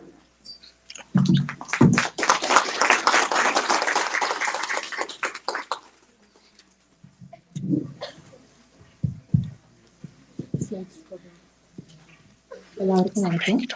என் பேர் வந்து ஜெயந்தி. நான் வந்து ஹெமட்டாலஜி ஆன்காலஜி போன் மேரோ டிரான்ஸ்பிளான்டேஷன் வந்து யூனிவர்சிட்டி ஆஃப் மினசோட்டாவில் முடித்தேன். செயின்ட் லூயிஸ் பார்க்கலையும் பார்க்குறேன், 2 நாள் மேப்பிள் ரோட்லையும் பேஷண்ட்ஸ் பார்க்குறேன். இந்த 2 இடத்துலையும் பேஷண்ட்ஸ் பார்த்துட்டு வந்துட்டுருக்கேன். இன்னைக்கு நான் வந்து பேச போகிறது வந்து women's health. Of course doctor Bhuvana வந்து நிறைய டீட்டெயில்ஸ் உங்களுக்கு சொன்னாங்க. ஸோ அந்த பாட்டெல்லாம் நான் பேச போகிறது. 2வது வந்து கேன்சர், விமன்ல இருக்கிற கேன்சர் பற்றி தான் இன்னைக்கு நிறைய ஃபோக்கஸ் பண்ணி பேச போகிறோம். நான் பேச உங்களுக்கு புரியும். இன் ஜென்ரல் வந்து ஓவரால் வெல்பீயிங் ஹெல்த் அதுதான் முக்கியம். கேன்சர் ப்ரிவென்ட் பண்ணுறதுக்கானாலும் சரி, ஓவரால் நல்லா லைஃப் லீட் பண்ணுறதுக்கானாலும் ஜென்ரல் ஹெல்த் தான் ரொம்ப முக்கியம். So next slide please. So diet already doctor Poona பேசிட்டாங்க. எக்ஸசைஸ் பற்றி சொல்லணும், நான் தான் கொஞ்சம் சொல்றேன். எல்லாரும் சொல்லுவோம் நம்ம ட்ரெட்மில்ல வந்து அப்படியே ஒரு 30 மினிட்ஸ் மெதுவாக நடந்தா எல்லாம் நடந்துடும் அப்படி இல்லை. ஒரு ஏஜ் லெஸ் தேன் 35 அப்படின்னா ஓகே, அவங்க வந்து மெட்டபாலிஸ் எல்லாம் கொஞ்சம் கூட நல்லா இருக்கும். ட்ரெட்மில்ல வந்து ஒரு 30 மினிட்ஸ் ஃபாஸ்ட்டாக நடக்கணும். அந்த ஹார்ட் ரேட் அப்படியே பட்டான்னு போகிற மாதிரி கொஞ்சம் நடக்கணும். அப்புறம் வந்து கொஞ்சம் வேக்கணும். அது டெய்லி கன்சிஸ்டண்டாக பண்ணுறது தான் இருக்குது. ஒரு சனிக்கிழமை போய் இன்னிலேருந்து நான் பண்ணிடுவேன் அப்படின்னு சொல்லி ட்ரெட்மில்ல ஏறுறது, அப்புறம் முடியலப்பா அப்படியே 2 வாரம் விட்டுட்டு பண்ணணுமா அப்படின்னு யோசிக்க கூடாது. பண்றதும் 10 மினிட்ஸ் ஆகுது பண்றதுன்னா மார்னிங் எழுந்திரிச்சு ஒரு 10 மினிட்ஸ், அது என்ன சூரிய நமஸ்காரம் சரி, ரெகுலரா பண்றதா இருக்கு எக்ஸசைஸ். ரொம்பலாம் பண்ணணும்னு இல்லை, ஆனா ரெகுலரா பண்ணணும். நான் சொன்னேன் ஏஜ் லெஸ் தேன் 35 வந்து இந்த ட்ரெட்மில் அந்த மாதிரி கொஞ்சம் ஹார்ட் ரேட் இன்க்ரீஸ் பண்றதுனா கூட ஓகே. ஆனா ஒரு 35க்கு மேல பண்ணும் 40, 45 அந்த மாதிரி ஏஜ் போனா வெயிட் ஸ்ட்ரெங்தனிங் எக்ஸசைஸ், இந்த டம்பிள் எல்லாம் வச்சு இப்படி எல்லாம் பாத்தீங்களே அந்த மாதிரி எல்லாம் பண்ணாதான் வந்து கொஞ்சம் உடம்பு அப்படியே ஃபிட்டா இருக்கும். ஸோ எக்ஸசைஸ் ரொம்ப முக்கியம். ஈக்குவலி முக்கியம் வந்து வாட்டர் இன்டேக். நம்ம வந்து 2 லிட்டர் தண்ணி பக்கத்தில் 64 ounce அதுங்க 2 லிட்டர் பக்கத்தில் வரும்னு நினைக்கிறேன். அவ்வளோவது நம்ம டெய்லி தண்ணி குடிக்கணும். அப்போதான் நம்ம பாடியில் ஃபார்ம் ஆகிற அந்த கெமிக்கல்ஸ் எல்லாம் அப்படியே ஃப்ளஷ் அவுட் ஆகி நம்ம உடம்புல இருந்து போகும். நிறைய தண்ணி குடிச்சாலே நம்ம அவ்வளோ சாப்பிட மாட்டோம். ஸோ கரெக்டாக டாக்டர் போனா சொன்ன மாதிரி சாப்பிட்றதுக்கு முன்னாடி எனக்கு பசி எடுக்குதா இல்லை தாகம் எடுக்குதா அது ஒரு தடவை யோசிச்ச பிறகு பண்ணணும். மோஸ்ட் ஆஃப் டைம் வந்து தண்ணி குடிச்சாலே அது கொஞ்சம் அடங்கிடும். ஸோ சாப்பிட்றதுக்கு முன்னாடி 2 கிளாஸ் தண்ணி குடிங்க, கம்மியாக சாப்பிடுவீங்க. ஸோ அடுத்து வந்து ஸ்லீப், தூக்கம் வந்து ரொம்ப முக்கியம். அது வந்து ഏറ്റവും இம்பார்ட்டன்ட் வந்து கரெக்டான டைம் தூங்கி கரெக்டான டைம் எழுந்திரிக்கணும். நிறைய பேருக்கு முடியாதுன்னா சின்ன பசங்க இருப்பாங்க, நைட் எழுப்பி விடுவாங்க, ஏதாவது வந்துட்டு இருக்கோம் ஹோம் ஒர்க்கு அது அதனால ஒரு மினிமம் 7 to 8 hours தூங்குற மாதிரி பார்த்துக்கோங்க. அஃப்கோர்ஸ் நிறைய பேருக்கு ஒர்க்குனால முடியாது, சிலவங்க நைட் ஷிஃப்ட் பண்ணுவாங்க. ஆனாலும் எவ்வளவு முடியுமோ அந்த ரெகுலர் கன்சிஸ்டண்டா வச்சுட்டு தூங்க பார்க்கணும். இதெல்லாம் வந்து ஜென்ரல் உமன்ஸ் ஹெல்த்துக்கு ரொம்ப இம்பார்ட்டன்ட். இனிமே கொஞ்சம் ஃபோக்கஸ்டா பேச போறது ஹிமட்டாலஜி சைட்ல பாத்தீங்கன்னா ரொம்ப காமன் வந்து அயன் டெஃபிஷியன்சி அனீமியா. அப்படின்னா நம்ம ரெட் கலர் கொடுக்குறது வந்து ஹீமோகுளோபின். அந்த ஹீமோகுளோபினோட வேலை என்னன்னா வந்து நம்ம லங்ஸ்ல நம்ம சுவாசிக்கிற அந்த ஆக்சிஜனை வந்து எடுத்துட்டு போய் உடம்புல இருக்கிற மற்ற ஆர்கன்ஸுக்கெல்லாம் கொடுக்குறது தான் அந்த ஹீமோகுளோபினோட வேலை. இப்ப வந்து அயர்ன் என்கிற ஒரு சத்து வந்து நம்ம சாப்பிட்டா தான் நமக்கு வந்து நல்ல ஹீமோகுளோபின் இருக்கும். இது என்ன ஆகுதுன்னா ஸ்பெஷலி வந்து ஒரு 10 to 12 years வரைக்கும் கேர்ள்ஸுக்கு வந்து இது ஒன்றும் பெரிய பிரச்சனை கிடையாது. அப்புறம் மாசம் அந்த சைக்கிள்ஸ் வர ஆரம்பிக்கும் போது அவங்க நியூட்ரிஷன் வந்து கீப் அப் பண்ண முடியாது இந்த பிளட் லாஸுக்கு. அப்ப ஸ்லோவா முடியாது. அப்போ இந்த அயன் டெஃபிஷியன்சி இருக்கும். அப்போ டாக்டர்கிட்ட போய் ஹீமோகுளோபின் செக் பண்ணீங்கன்னா ஹீமோகுளோபின் எல்லாம் நல்லா தானே இருக்கு, ஆனா புள்ள கொஞ்சம் ஓஞ்சு போறது, டயர்டா இருக்கும். இதுல வந்து டயர்ட்னஸ் ஓகே புரிஞ்சுக்கலாம். ஆனா சில அதர் திங்ஸ் நிறைய இருக்கு. அப்படின்னா வந்து ஃபோக்கஸ் பண்ண முடியாது. படிப்போம், சில ஒரு தடவை படிச்சா அந்த பையனுக்கு முன்னாடி புரிஞ்சுட்டு இருந்தது, இப்ப அந்த புள்ள 4 தடவை படிச்சாதான் தலையில ஏறுது. அவ்வளவு கஷ்டப்பட்டு போக லேக் ஆஃப் அட்டென்ஷன் அது வரும். ரெண்டாவது இரிட்டபிலிட்டி, கொஞ்சம் அப்படியே குவிக்கா பட்டு கோவம் வரும். ஸோ இதெல்லாம் வந்து ஸ்லைட் இமோஷனல் ஸ்மால் சேஞ்சஸ். எல்லாருக்கும் இப்படி இருக்கிறவங்க கிடையாது. அது அயன் டெஃபிஷியன்சில வரும். எனிமியா தான் இருக்கணும்னு இல்லை, அயன் டெஃபிஷியன்சிலையும் வரும். ஸோ மோஸ்ட் ஆஃப் டைம் வந்து இந்த மாதிரி டைம் எல்லாம் வரும்போது வந்து அயன் சப்ளிமெண்டேஷன், மல்டி வைட்டமின் ஏதாவது கொஞ்சம் சாப்பிட்டா இருக்கும். இல்லை நல்ல ஹெல்த்தி டயட், எல்லாமே உணவுகள் எல்லாமே இருக்கிற மாதிரி இது அயன் இருக்கு, நல்ல கண்டென்ட் இருக்கிற டயட்டு ஹெல்ப்ஃபுல்லாக இருக்கும். ஆப்வியஸ்லி பீடியாட்ரிஷியன் வந்து மோஸ்ட் ஆஃப் டைம் வந்து ஒரு 12-13 இயர்ஸ் ஒரு தடவையாவது ஹீமோகுளோபின் அவங்க பிளட்ல செக் பண்ணுவாங்க. எனிமிக்கா இருந்ததுன்னா அதுக்கேற்ற மாதிரி அவங்க ட்ரீட்மெண்ட்டும் சொல்லுவாங்க. ஸோ அயன் டெஃபிஷியன்சி எனிமியா வந்து ரொம்ப காமன் விமென்ல, அது ஸ்பெஷலி கேர்ள்ஸுக்கு வந்து இன்னும் மோர் காமன். கேர்ள்ஸ் தான் மெயின்லி காமன். அது வந்து சரிப்படுத்தலைன்னா எஜுகேஷன், ஓவரால் ஹெல்த் எல்லாத்துக்குமே அஃபெக்ட் ஆகும். ஸோ அது அவங்களுக்கு சொல்ல தெரியாது, நம்ம தான் கொஞ்சம் புரிஞ்சுக்கிட்டு நம்ம எப்படி அவங்க எப்படி அகாடமிக்ஸை பண்றாங்க, எப்படி டயர்டாகிறாங்கன்னு பார்த்து நம்ம தான் அதை டாக்டர்கிட்ட சொல்லி சரி பண்ணிக்கணும். அவங்க ஒரு சைடில் தலசீமியான்னு ஒரு பெருசாக வேர்டு போட்டிருப்பேன். அது வந்து என்னன்னா வந்து ஹீமோகுளோபின் வந்து ஒரு ஸ்ட்ரக்சர், அதுல ஒரு பார்ட் மிஸ் ஆச்சுன்னா தலசீமியான ஒரு ப்ராப்ளம் வரும். அது வந்து இந்த தமிழ்நாடு கேரளா அந்த ஏஷியன் சைடில் கொஞ்சம் ரொம்ப ஜாஸ்தி. அது மைல்டு இருக்கு, கொஞ்சம் மாடரேட்டு, சிவியர் டைப் இருக்கு. சிவியர் டைப் இருந்துச்சுன்னா அது சின்ன வயசுலேயே நிறைய சிம்டம்ஸ் எல்லாம் வந்து நம்ம கண்டுபிடிச்சிருவாங்க. சிலவங்களுக்கு மைல்டா இருக்கும். அது எனிமியா சிலப்போ காஸ் பண்ணும், சிலப்போ காஸ் பண்ணாது. ஆனா அது ஒரு கண்டிஷன் அப்படி இருக்குன்னு ஞாபகம் வச்சுக்கோங்க. டாக்டர்ஸ் இருந்துச்சுன்னா, உங்க வீட்லயே அக்கா இருந்துச்சுன்னா அது ஹெரிடிட்டரியாகவும் வர வாய்ப்பு இருக்கு. ஸோ அது வந்து இட்ஸ் சம்திங் இந்த பேக்ரவுண்ட், இந்த பிளட் ப்ராப்ளம் பற்றி யோசிக்கும்போது வைட்டமின் டி, போன் ஹெல்த் பற்றி நான் பேச போகிறது இல்லை. அடுத்து வந்து ரெகுலராக வந்து உங்கள் ப்ரைமரி கேர் பாருங்க. இது வந்து அட்லீஸ்ட் ஒன்ஸ் இயர் போய் அந்த கொலஸ்ட்ராலு, அந்த பிளட் சுகர் அதெல்லாம் அது கரெக்டாக செக் பண்ணிக்கோங்க. உங்கள் ஃபேமிலியில் வந்து ஏதாவது ஹிஸ்ட்ரி வந்திருக்கோ, எங்கள் வீட்டில் வந்து கசினுக்கு வந்து பிரஸ்ட் கேன்சர் வந்துருச்சு, அவங்களுக்கு வந்து அவங்களுக்கு வந்துச்சுன்னா அவங்களுக்கு ஸ்டமக் கேன்சர் வந்துச்சு, இந்த ஹிஸ்ட்ரியெல்லாம் நீங்கள் நோட் பண்ணி வச்சுக்கோங்க. அது டக்குன்னு மறந்து போகும். டக்குன்னு டாக்டர் கேட்கும்போது ஞாபகம் வராது. உங்கள் வீட்டில் ஏதாவது கேன்சர் இருக்கா, ஏதாவது பிரச்சனை இருக்கா, பிளட் ப்ரெஷர் இருக்கா, கொலஸ்ட்ரால் இருக்கா, ஹார்ட் அட்டாக் வந்திருக்கா, இதெல்லாம் வந்திருக்குன்னு நீங்கள் அதை நோட் பண்ணி வச்சுக்கோங்க. அது எத்தனை ஜென்ரேஷனாக இருந்தாலும் அஃப்கோர்ஸ் டாக்டர்கிட்ட சொல்லும் போது அவங்க அந்த டேட்டா யூஸ் பண்ணி அவங்க வந்து அதுக்கு ஏதாவது ஒரு உங்களுக்கு ஜெனட்டிக் டெஸ்டிங் பண்ணுமா அதெல்லாம் அவங்க பார்த்துப்பாங்க. பட் நீங்கள் உங்கள் ஹிஸ்ட்ரி வந்து பண்ணி வச்சுக்கோங்க. ஏன்னா அது ரொம்ப ஞாபகம் இருக்காது. அப்படி பசங்களுக்கும் கொஞ்சம் கொஞ்சம் கொடுத்துருங்க, இதெல்லாம் நம்ம வீட்டில் இருக்கு பார்த்துக்கோ அப்படின்னு சொல்லி வச்சுக்கிறது இம்பார்ட்டன்ட். லாஸ்ட் வந்து மென்டல் ஹெல்த். மென்டல் ஹெல்த் எவ்வளோ இம்பார்ட்டன்ட்னு சொல்லவே தேவையில்லை. நம்ம எல்லாமே ஃபங்க்ஷன் பண்ணுறது மென்டல் ஹெல்த் தான். டே டு டே நிறைய சேலஞ்சஸ் இருக்கும். ஒர்க்லேயே இருந்தாலும் சரி, ஃபேமிலியிலே இருந்தாலும் சரி, பல சேலஞ்சஸ் இருக்கும். மினிசோட்டால ஸ்பெசிஃபிக்லி சண்டே வராது வின்டர் டைம்ல. அப்படியே சோம்பெல்லாம் இருக்கே, 2 படம் பார்த்தா கூட சரியாகாது. ஆனா என்னன்னா மோஸ்ட் ஆஃப் த டைம் நம்ம அதுக்கு ஹெல்ப் வேணும்னா அதுக்கு கூச்சப்படக்கூடாது. பிரைமரி கேர்ட்ட போய் எனக்கு கொஞ்சம் அப்படியே இருக்கு அப்படின்னு சொல்லி அவங்க கண்டுபிடிச்சு அவங்க என்ன வேணுமோ பண்ணட்டும். மென்டல் ஹெல்த்துக்கு வந்து ரொம்ப ஹெல்ப் பண்றது வந்து சோஷியல் லைஃப். இப்போ வந்து இப்படி ஒரு சாட்டர்டே வரோம், தமிழ் கிளாஸ் வரோம், அப்படியே 4 பேர்ட்ட பார்த்து 4-5 ஃபுட் ரெசிபி பார்த்து லேட்டஸ்ட் படத்தை பற்றி பேசி அது கொஞ்சம் இது. செகண்ட் திங் வந்து எக்ஸசைஸ். ஒரு கும்பலாக போய் எல்லாரும் எக்ஸசைஸ் பண்ணுறது, டென்னிஸ் ப்ளே பண்ணுறது, பேட்மிண்டன் ப்ளே பண்ணுறது. So health, social life, exercise, இது சும்மா 2 பாயிண்ட் தான். அஃப்கோர்ஸ் இன்னும் நிறைய விஷயங்கள் will help with mental health. அந்த மாதிரி என்ன சொல்றது, ஒரு மெடிடேஷன் இதெல்லாமே ஹெல்ப்ஃபுல்லாக இருக்கும். பட் மென்டல் ஹெல்த் ரொம்ப முக்கியம். கடைசியில் வந்து ப்ரீ மென்ஸ்ட்ரல் சிண்ட்ரோம். அது இந்த மென்ஸ்ட்ரல் சைக்கிள்ஸ் ஆரம்பிச்சு கேர்ள்ஸுக்கு ஸ்பெஷலி அந்த மென்ஸ்ட்ரல் சைக்கிள் ஆரம்பிக்கு ஒரு வாரம் முன்னாடி அப்படியே கிறுக்கு பிடிச்ச மாதிரி இருக்கும். எல்லாத்துக்கும் கோவம் வரும், சும்மா கத்தி.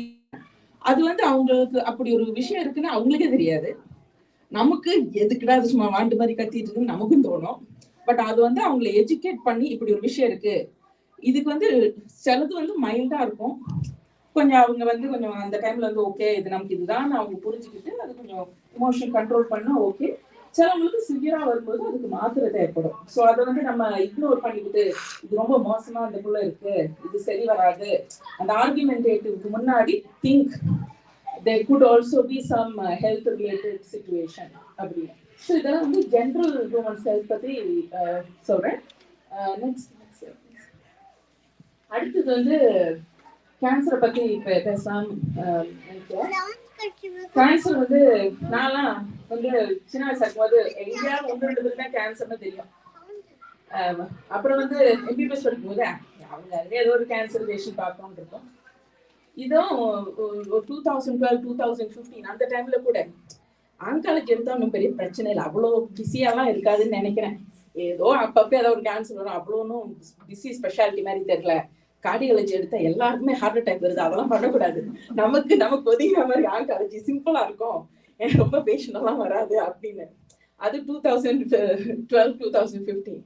அதை தாண்டி இப்போ 2018, 19, 20 போக போக ஊர்ல அம்மாட்ட கிட்ட யங்காஜ் பிடிக்கிறல்ல அவங்களுக்கு கேன்சர் வந்தது, இவங்களுக்கு கேன்சர் மீன்ஸ் ஊர்லயும் வந்து நிறைய கேன்சர் இன்சிடென்ட்ஸ் ஜாஸ்தி ஆகிட்டே வருது. ஏன் வருதுன்னா தெரியாது, டயட்டா இருக்கலாம், லைஃப் ஸ்டைல் சேஞ்சஸா இருக்கலாம், நிறைய விஷயங்கள் இருக்கலாம். ஆனா கேன்சர் இன்சிடென்ட்ஸ் வந்து ஜாஸ்தி ஆகிட்டே வருது. இப்போ என் ப்ராக்டிஸ்லேயே பார்த்தீங்கன்னா டெய்லி அவங்களுக்கு இடம் இல்லை பேஷண்ட் போடுறதுக்கு.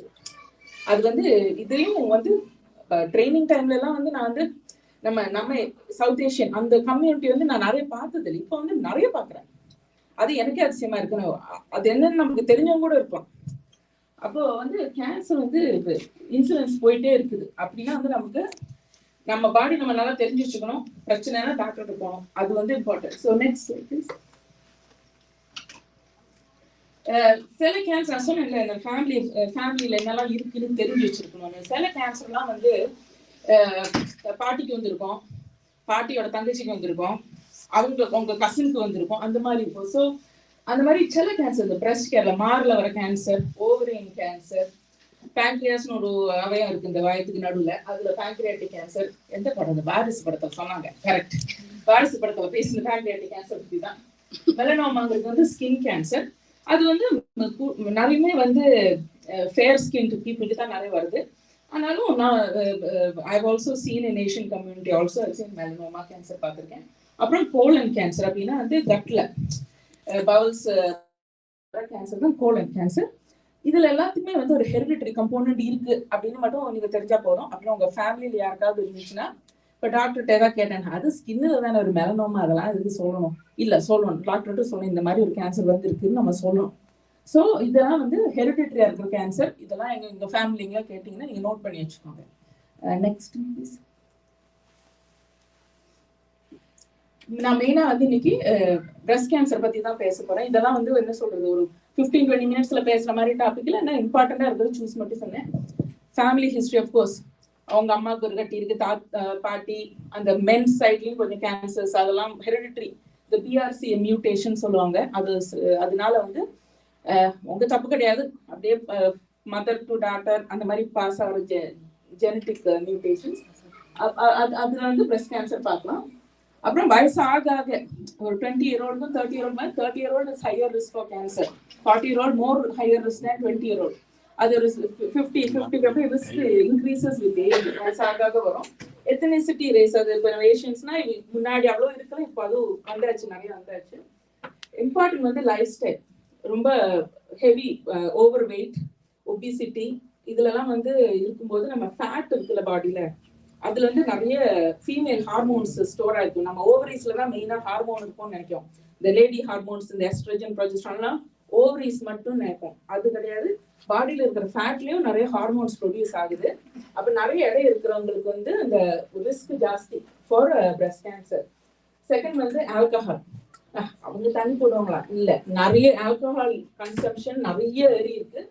முன்னாடி வந்து number of women that have seen drink is less, especially இப்போ ஏஷியன் கம்யூனிட்டியில. ஊருக்கு போனாலாம் வந்து ஜெயந்தி ஒன்று இருக்கிறியா, நீ யூஎஸ்ல தானே இருக்கல, என்னையா சொல்ற நீ, மீன்ஸ் அந்த ஒரு ஆல்கஹால் வந்து சோஷியல் அப்படியே கெட் டுகெதர்ல வந்து உனக்கு ஒருத்தங்க கூட ஃப்ரெண்டு பிடிக்குன்னா ஆல்கஹால்னு வந்து நிலவுக்கு வரும்போது விமன் ஆல்சோ ஆல்கஹால் கன்சம்ஷன் நிறைய இருக்கு, மென்னுக்கும் ஏறி இருக்கு. ஸோ அது வந்து நம்ம கான்சியஸா இருக்கணும். Alcohol consumption increases risk for cancers. Breast கேன்சர்லயும் இருக்கு. நம்ம ஆல்கஹால்னாலே லிவர் ப்ராப்ளம் தான் யோசிக்கிறோம், ஆனா பிரஸ்ட் கேன்சரும் இருக்கு அதுல. அப்புறம் வந்து பர்த் கண்ட்ரோல் பில்ஸ் வந்து நிறைய விஷயத்துக்கு சாப்பிட்றாங்க. ஓவேரியன் சைக்கிள் மேனேஜ் பண்றதுக்கு பல டிசார்டர்ஸுக்கும் பர்த் கண்ட்ரோல் பில்ஸ் சாப்பிட்றாங்க. ஸ்மால் டியூரேஷன் ஃபியூ இயர்ஸ் டியூரேஷனுக்கு ஒன்றும் பிரச்சனை வராது. 20 years 30 years கான்ஸ்டன்டா இந்த பர்த் கண்ட்ரோல் பில் சாப்பிட்ற அந்த ஒரு சுச்சுவேஷன் இருந்துச்சுன்னா that also increases risk for breast cancer. So இதெல்லாம் வந்து ஜஸ்ட் ஜென்ரல், பட் தெரிஞ்சு வச்சுக்கிறது நல்லது. நெக்ஸ்ட்.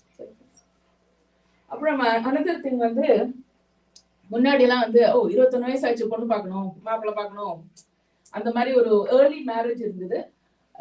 இப்போ வந்து ஸ்டடீஸ் அதனால வந்து எல்லாம் லேட் ஆகுது, which means they have some people have children late. So when you have a child at a later age, older age at first live birth, இப்போ ideally less than age 35 சொல்லுவாங்க ideal for having first child. ஏன்னா the குழந்தைகளுக்கும் வந்து genetic problems இல்லாம நல்லா படுக்கணும்னா age less then 35 for first child சொல்லலாம். ஆனா வந்து அதுவும் இப்போ மோர் பீப்புள் படிச்சு வெளியில வந்து அவங்க செட்டில் ஆகி by the time they have so அந்த people are older when they have their first child.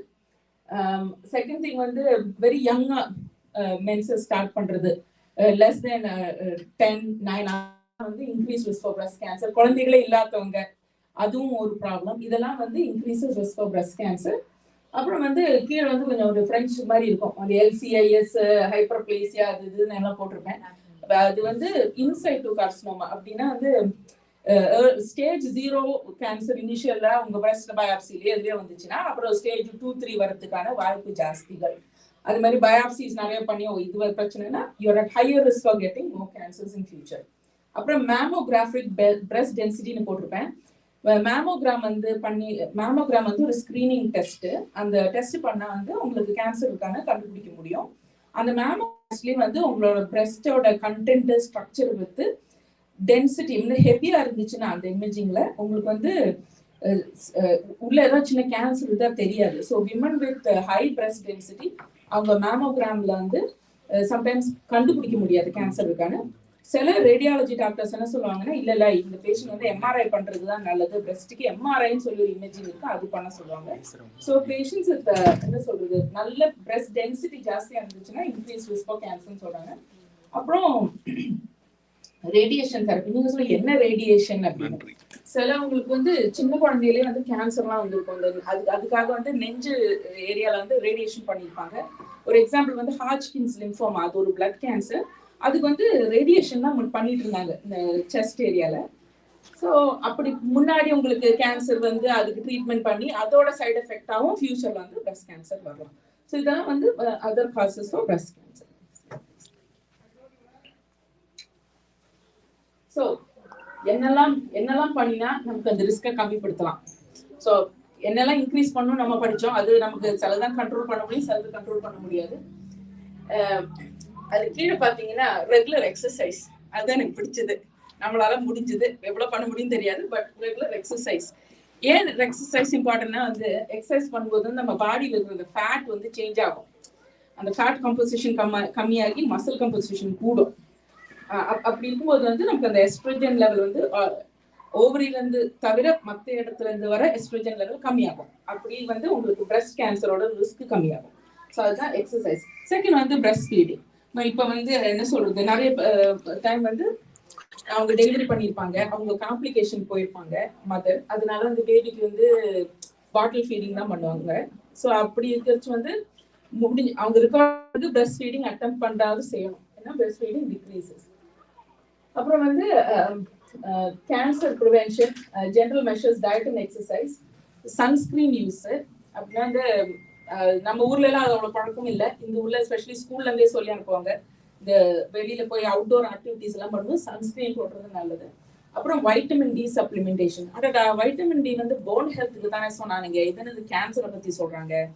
Vitamin D வந்து நம்ம பாடியோட இம்யூனிட்டி ஜாஸ்தி பண்றதுக்கு, இம்யூனிட்டிக்கு என்ன சொல்லுவாங்க எதிர்ப்பு சக்தி, அதான் அந்த வேர்டு நினைக்கிறேன், இம்யூனிட்டி ஜாஸ்தி பண்றதுக்கு ரொம்ப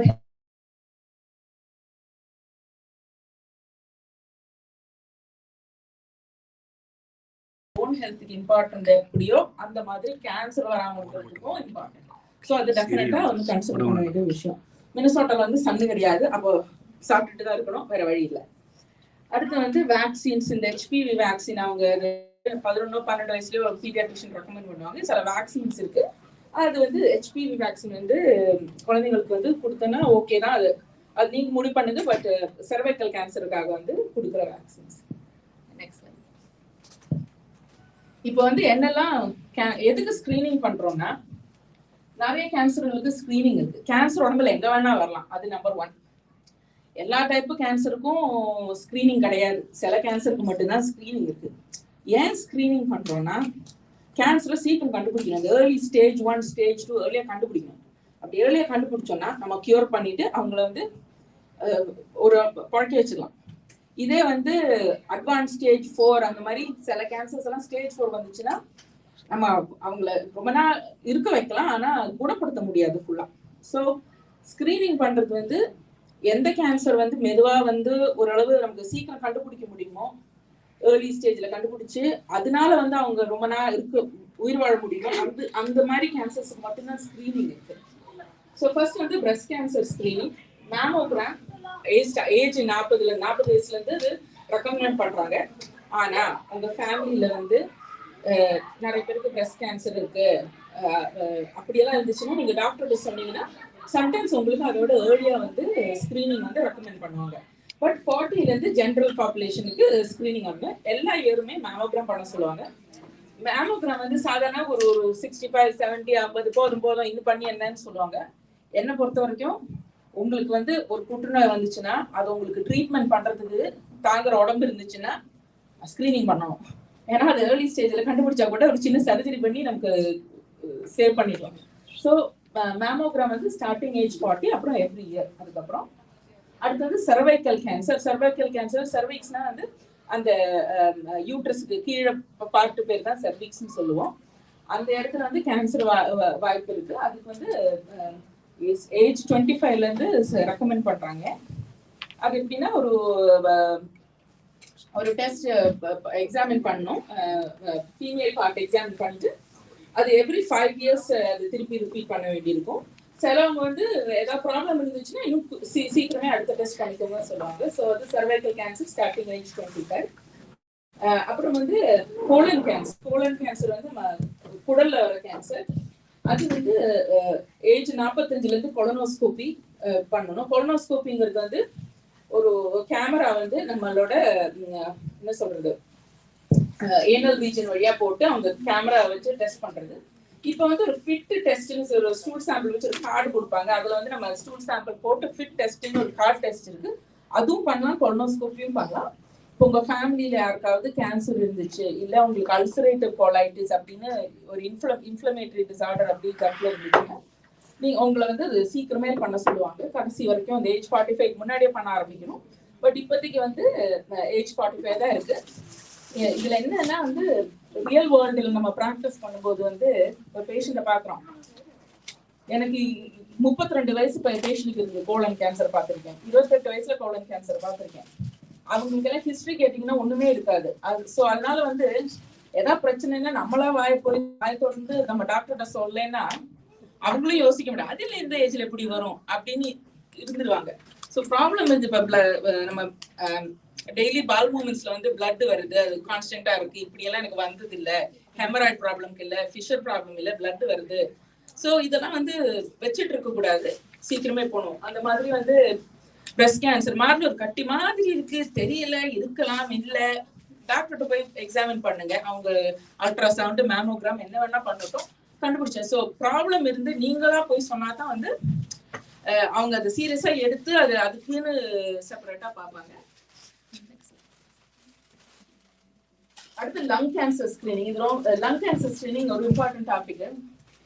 அன்னைக்கு நான் எங்க ஹஸ்பண்ட் கூட சொல்லியிருந்தேன், நிறைய விமன் ஸ்மோக் பண்றாங்க. இப்போ நான் வந்து சொல்றது வந்து ஏஷியன், நம்ம சவுத் இந்தியன் விமன். யூஎஸ்ல வந்து அவங்க அந்த ஹேபிட் புதுசா எடுக்கிறாங்கன்னு நினைக்கிறேன், தெரியல. எனக்கே I witnessed several. So lung cancer வந்து ஸ்மோக்கிங்னால வரலாம், அது நம்பர் 1. நிறைய பேரு ஸ்மோக்கிங்கே பண்ணது இல்லை வாழ்க்கையில. நான் சிகரெட்டே குடிச்சது இல்லைப்பா, சிகரெட் எங்க வீட்டுல யாரும் குடிக்கிறது இல்லை, ஆனாலும் கேன்சர் வரலாம். ஸோ ஸ்மோக்கிங் பண்ணி தான் லங் கேன்சர் வரணும் கிடையாது. லங்ஸ்ல ஸ்மோக்கிங் பண்ணலைனாலும் கேன்சர் வரும். ஸோ ஆப்வியஸ்லி உங்களுக்கு லங்ஸ்ல ஏதாவது இருக்கு, இருமல் இருக்கு, போக மாட்டேங்குது, இது என்ன காஃப் சிரப் போட்டாலும் போக மாட்டேங்க, ஆனால் காய்ச்சல் இல்லை. ஸோ கிரானிக் காஃப் அப்படிலாம் இருந்துச்சுன்னா போய் டாக்டர் பார்த்து சொல்லுங்க. இந்த ஏஜ் கிரேட்டர் தென் 50 வந்து லங் கேன்சர் ஸ்க்ரீனிங் பண்றது வந்து ஸ்மோக்கிங் ஹிஸ்டரி இருக்கிறவங்களுக்கு, சுத்தமா ஸ்மோக் பண்ணாதவங்களுக்கு அது யூஸ்வலா பண்ண மாட்டாங்க. பட் ஸ்மோக்கிங் ஹிஸ்டரி இருக்கிறவங்களுக்கு அது சில கிரைட்டீரியா இருக்கு. இத்தனை பேக்கெட் சிகரெட் இத்தனை வருஷத்துல சாப்பிட்டு யூஸ் பண்ணிருக்கணும், இத்தனை வருஷத்துல குவிட் பண்ணிருக்கணும் அப்படின்னா கிரைட்டீரியா இருக்கு. அதை வச்சுட்டு அவங்க சிடி ஸ்கேன் பண்ணுவாங்க லங்ஸுக்கு. அதுல வந்து கண்டுபிடிக்கிறாங்க. இப்போ புதுசா வந்து ஸ்டார்ட் பண்ணிட்டு வந்து பேங்க்ரியாட்டிக் கேன்சர் ஸ்கிரீனிங். ரொம்ப நாள் வந்து பேங்க்ரியாட்டிக் கேன்சருக்கு வந்து ஸ்கிரீனிங் எதுவும் கிடையாது. ஏன்னா பேங்க்ரியாட்டிக் கேன்சர் வந்து என்ன ப்ராப்ளம்னா வந்து 70 to 80% பேஷண்ட் ஸ்டேஜ் 4ல தான் கண்டுபிடிப்பீங்க. ஸ்டேஜ் 4ல கண்டுபிடிச்சா it is not good, they don't live long. And despite the best treatments, they don't live long. ஏன்னா ஸ்டேஜ் 4ல வந்து சர்ஜரி எல்லாம் பண்ணி பிரச்சனை கிடையாது. So pancreatic cancer 70% of patient stage 4 கண்டுபிடிப்பாங்க. ஸோ இதுக்கு ரொம்ப வந்து இப்போ ரீசெண்டாக தான் அது வந்து ஒரு 1 to 2 years back family history இருந்தது. உங்க ஃபேமிலியில நிறைய பேருக்கு பேங்க்ரியாட்டிக் கேன்சர் இருக்கு, உங்களுக்கு அதை பத்தி கன்சர்ன் இருந்ததுன்னா ஆப்வியஸ்லி இது சொல்லுங்க. இது எண்டோஸ்கோபிக் அல்ட்ராசவுண்ட் வாய் வழியா போட்டு ஒரு கேமரா போட்டு, அஃப்கோர்ஸ் மைக்கோசி கொடுத்து தான் பண்ணுவாங்க, ஒரு கேமரா போட்டு செக் பண்ணுவாங்க. இல்லைன்னா ஒரு எம்ஆர்ஐ மாதிரி ஒரு வயருக்கு அந்த பேங்க்ரியாஸ் ரீஜன்ல பண்ணுவாங்க. அதுதான் பேங்க்ரியாட்டிக் கேன்சர் ஸ்கிரீனிங். ஸோ இதெல்லாம் வந்து சும்மா பேசிக்கா இருக்கிற ஸ்கிரீனிங் பத்தி மட்டும்தான் சொன்னேன். ஆப்வியஸ்லி உங்களுக்கு உங்களோட ஹெல்த் பொறுத்து உங்க டாக்டருக்கு தான் தெரியும் எது உங்களுக்கு அப்ரோப்ரியேட்னு. ஸோ இதெல்லாம் வந்து common website resources. American cancer society வெப்சைட்ல போனீங்கன்னா அது பார்க்கலாம். இது நேஷனல் காம்ப்ரிஹென்சிவ் நெட்வொர்க் கைட்லைன்ஸ் கொஞ்சம் இருக்கு, அதை வச்சுதான் நாங்க எல்லாம் ட்ரீட்மெண்ட் பண்ணுவோம், ரெக்கமெண்டேஷன் பண்ணுவோம். அப்புறம் United states preventive task force இருக்கு. இந்த மாதிரி டிஃப்ரெண்ட் இதெல்லாம் வந்து reliable sources for looking into information.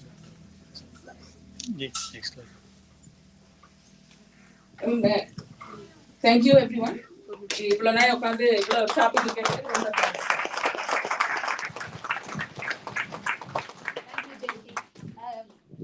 நம்ம வந்து क्वेश्चंस அவங்க கிட்ட கேக்குறதுக்கு டைம் இல்ல. But I don't want to miss. ஒரே ஒரு क्वेश्चन யாராவது கேட்கணும்னா கேளுங்க. we are already hitting 6 o'clock. அதனால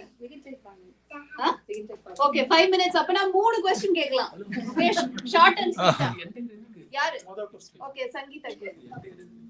இப்போ வந்து லைக் அந்த நம்ம குழந்தை பொறுத்த பால் கொடுக்குற இதெல்லாம் இருக்கும் இல்லைங்களா? ஸோ அப்போ வந்து கட்டி மாதிரி லைக் அந்த பால் இதா இருக்கும்.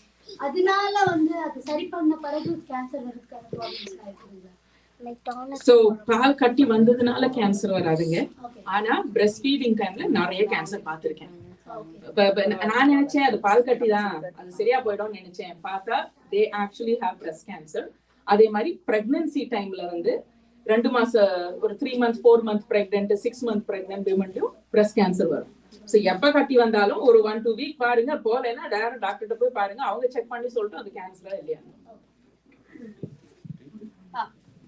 நீங்க தலசீமியான்னு ஒண்ணு போட்டுருக்கீங்க. நான் ஒரு ஃபார்ம் அந்த இது பண்ணும்போது அல்பா தலசீமியா வந்து அப்படின்னா என்ன எனக்கு தெரியல. So ஹீமோகுளோபின் வந்து ஒரு புரோட்டீன் ஒரு இதுங்க. ஹீமோகுளோபின் வந்து 2 பார்ட்ஸ் இருக்குங்க. ஒன்னு ஹீமம், ஹீம்னா வந்து அயர்ன், குளோபின் வந்து புரோட்டீன். அந்த குளோபினுக்கு வந்து ஆல்பா செயின் பீட்டா செயின் இருக்கு. அப்படின்னா வந்து ஒரு புரோட்டீன்னா வந்து கொஞ்சம் ஒரு 4-5 ஸ்ட்ரக்சரல் மெட்டீரியல். அதுல ஆல்பா செயின் மிஸ் ஆச்சுன்னா உங்களுக்கு ஆல்பா தலசீமியான்னு வரும். அது வந்து அது எத்தனை நம்பர் ஆஃப் செயின் போறதோ அதை பத்தி alpha thalassemia major, alpha thalassemia minor அப்படிங்கும். ஸோ அது வந்து உங்களுக்கு வந்து மிஸ் ஆயிடுச்சுன்னா இப்போ அவங்களுக்கு பேரண்ட்ஸுக்கு இருந்து உங்களுக்கு ஹெரிடிட்டில ஒன்று மிஸ் ஆச்சுன்னா யூ வில் ஹேவ்.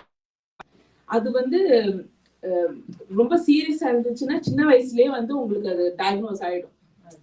ஆமா, அடல்ட்ஹுட்ல வந்து இருக்கலாம், பட் அது சிம்டம் இல்லைன்னா யாரும் ஒன்றும் ட்ரீட்மெண்ட் எல்லாம் பண்றது கிடையாது. இப்போ புதுசா ஜீன் தெரப்பி எல்லாம் இருக்காங்க அந்த தலசீமியா சிம்டமேட்டிக்கா இருக்கிறவங்களுக்கு. பட் மோஸ்ட் ஆஃப் டைம் சின்ன வயசுலயே கண்டுபிடிச்சுவாங்க. அது வந்து அல்பா தலசீமியா இருந்தா கல்யாணம் பண்ணும்போது பார்ட்னரும் அதே இருக்கக்கூடாதுன்னு ஏதோ நான் கேள்விப்பட்டேன். அது சிம்டமேட்டிக்கா இருந்தா ப்ராப்ளம் வரும். இப்போ 2 பேருக்கும் அல்பா தலசீமியா இல்லாம பிளட் டெஸ்ட் எடுத்து அது வந்து ப்ரீநேட்டல் கவுன்சிலிங் போகும். அவங்க பார்த்து சொல்லுங்க. லாஸ்ட் क्वेश्चन ஒரு நீங்க கேக்குறீங்களா? சரி ஓகே. இப்போ நிறைய லேடிஸ்க்கு பிசிஓடி தான் இருக்கு. அதுக்கும் சர்வைக்கல் கேன்சருக்கும் சம்பந்தம் இருக்குங்களா? பிசிஓடிக்கும் சர்வைக்கல் கேன்சருக்கு இல்ல, பிசிஓஎஸ்க்கும் டயபெட்டிஸ்க்கு இருக்கு. PCOSக்கு breast cancerக்கு கனெக்ஷன் இருக்கா தெரியாது, ovarian cancerக்கு கனெக்ஷன் இருக்கா தெரியாது. There is a connection between PCOS and some cancer, but it is not cervical cancer. ஏன்னா நான் பார்த்து தான் சொல்றேன். கடைசி क्वेश्चन ஒரு சான்ஸ் கொடுங்க. சரி, அவருக்கு ஒரு சான்ஸ் கொடுத்துறேன். கடைசி கேளுங்க. ஃபேமிலி இதுல வந்து different cancers வந்து ஃபேமிலி ஹிஸ்டரியில இருக்குன்னு வச்சுங்க. Say for example kidney cancer and some lung cancer and brain cancer அந்த மாதிரி இருக்கு அப்படின்னா இப்போ ஒரு ஃபேமிலியில் இருக்க ஒரு மெம்பர் வந்து என்ன டைப் ஆஃப் டெஸ்ட் எடுக்கணும் இந்த மாதிரி இருக்கிறதெல்லாம்? ஸோ ரொம்ப கரெக்டாக கேட்டீங்க. ஸோ ஒரு ஆளுக்கு வந்து மெலனோமா இருக்கு, ஒருத்தவங்களுக்கு வந்து பேங்க்ரியாட்டிக் வந்திருக்கு, ஃபேமிலியில் ஒரு ஆளுக்கு பிரெஸ்ட் கேன்சர் வந்திருக்கு. இதெல்லாமே cluster is because of a mutation in BRCA.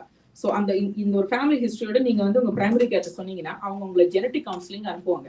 அங்க என்ன பண்ணுவாங்கன்னா ஒரு பிளட் டெஸ்ட் பண்ணுவாங்க. அந்த பிளட் டெஸ்ட் வந்துட்டு உங்களுக்கு என்னெல்லாம் ஃபேமிலி ஹிஸ்டரி இருக்கோ அதுக்கேற்ற மாதிரி ஜீன்ஸ் எல்லாம் செக் பண்ணுவாங்க. அப்புறம் வந்து அவங்க சொல்லுவாங்க, ஹே உங்க வந்து ஃபேமிலியில இதெல்லாம் கேன்சர் இருக்கு, உங்களுக்கு பிளட் டெஸ்ட் பண்ணோம், ஜெனட்டிக் டெஸ்டிங் பாக்குறதுக்கு, உங்களுக்கு எந்த மியூட்டேஷனுமே இல்ல உங்களுக்கு இந்த மியூட்டேஷன் இருக்கு, BRCA மியூட்டேஷன் இருக்கு, இல்ல உங்களுக்கு இந்த மியூட்டேஷன் இருக்கு, அதனால வந்து இனிமே வந்து உங்க இதுல வந்து சீக்கிரமே வந்து நீங்க கொலனோஸ்கோபி பண்ணிக்கணும், சீக்கிரமே வந்து நீங்க வந்து மேமோகிராம் பண்ணிக்கணும், நீங்க உங்களோட ஸ்கிரீனிங் வந்து கொஞ்சம் அக்ரெசிவா இருக்கும், ஏர்லியா ஸ்டார்ட் ஆகும் உங்களுக்கு மியூட்டேஷன் இருந்துச்சுன்னா. ஸோ ஜெனட்டிக் கவுன்சிலிங் அனுப்பி பிளட் டெஸ்ட் பண்ணுவாங்க, இல்லை ஸ்வாப் எடுப்பாங்க. மோஸ்ட்லி பிளட் டெஸ்ட் தான் பண்றாங்க. ஓகே. அதுல இன்னொன்று வந்து நீங்க சொன்னது வந்து லங் கேன்சருக்கு வந்து ஸ்மோக் பண்றவங்களுக்கு எடுப்பாங்க, ஸ்மோக் பண்ணாதவங்களுக்கு வந்து அதை எடுக்க மாட்டாங்கன்னு சொன்னாங்க. பட் ஸ்மோக் பண்ணிட்டு ஸ்டாப் பண்ணவங்களுக்கு, ஸ்மோக் பண்ணி ஸ்டாப் பண்ணவங்களுக்கு அதை 10 to ஒரு 50 இயர்ஸ்க்குள்ள நீங்க எதை ஸ்டாப் பண்ணீங்கன்னா உங்களுக்கு பண்ணுவாங்க. இருக்கு ஸ்கிரீனிங் இருக்கு. அது வந்து என்ன சொல்றீங்க, பிரைமரி கேட்ட போனீங்க அவங்க சொல்லுவாங்க உங்க எவ்வளவு பேக் இயர் ஸ்மோக்கிங், இத்தனை பேக் இத்தனை வருஷம் ஸ்மோக் பண்ணேன், எத்தனை நாளாச்சு விட்டு, அதை போட்டு ஒரு கணக்கு போட்டுட்டு ஓகேன்றாங்க. So even if you quit smoking, you have to go and talk to your doctor about it. They will do screening.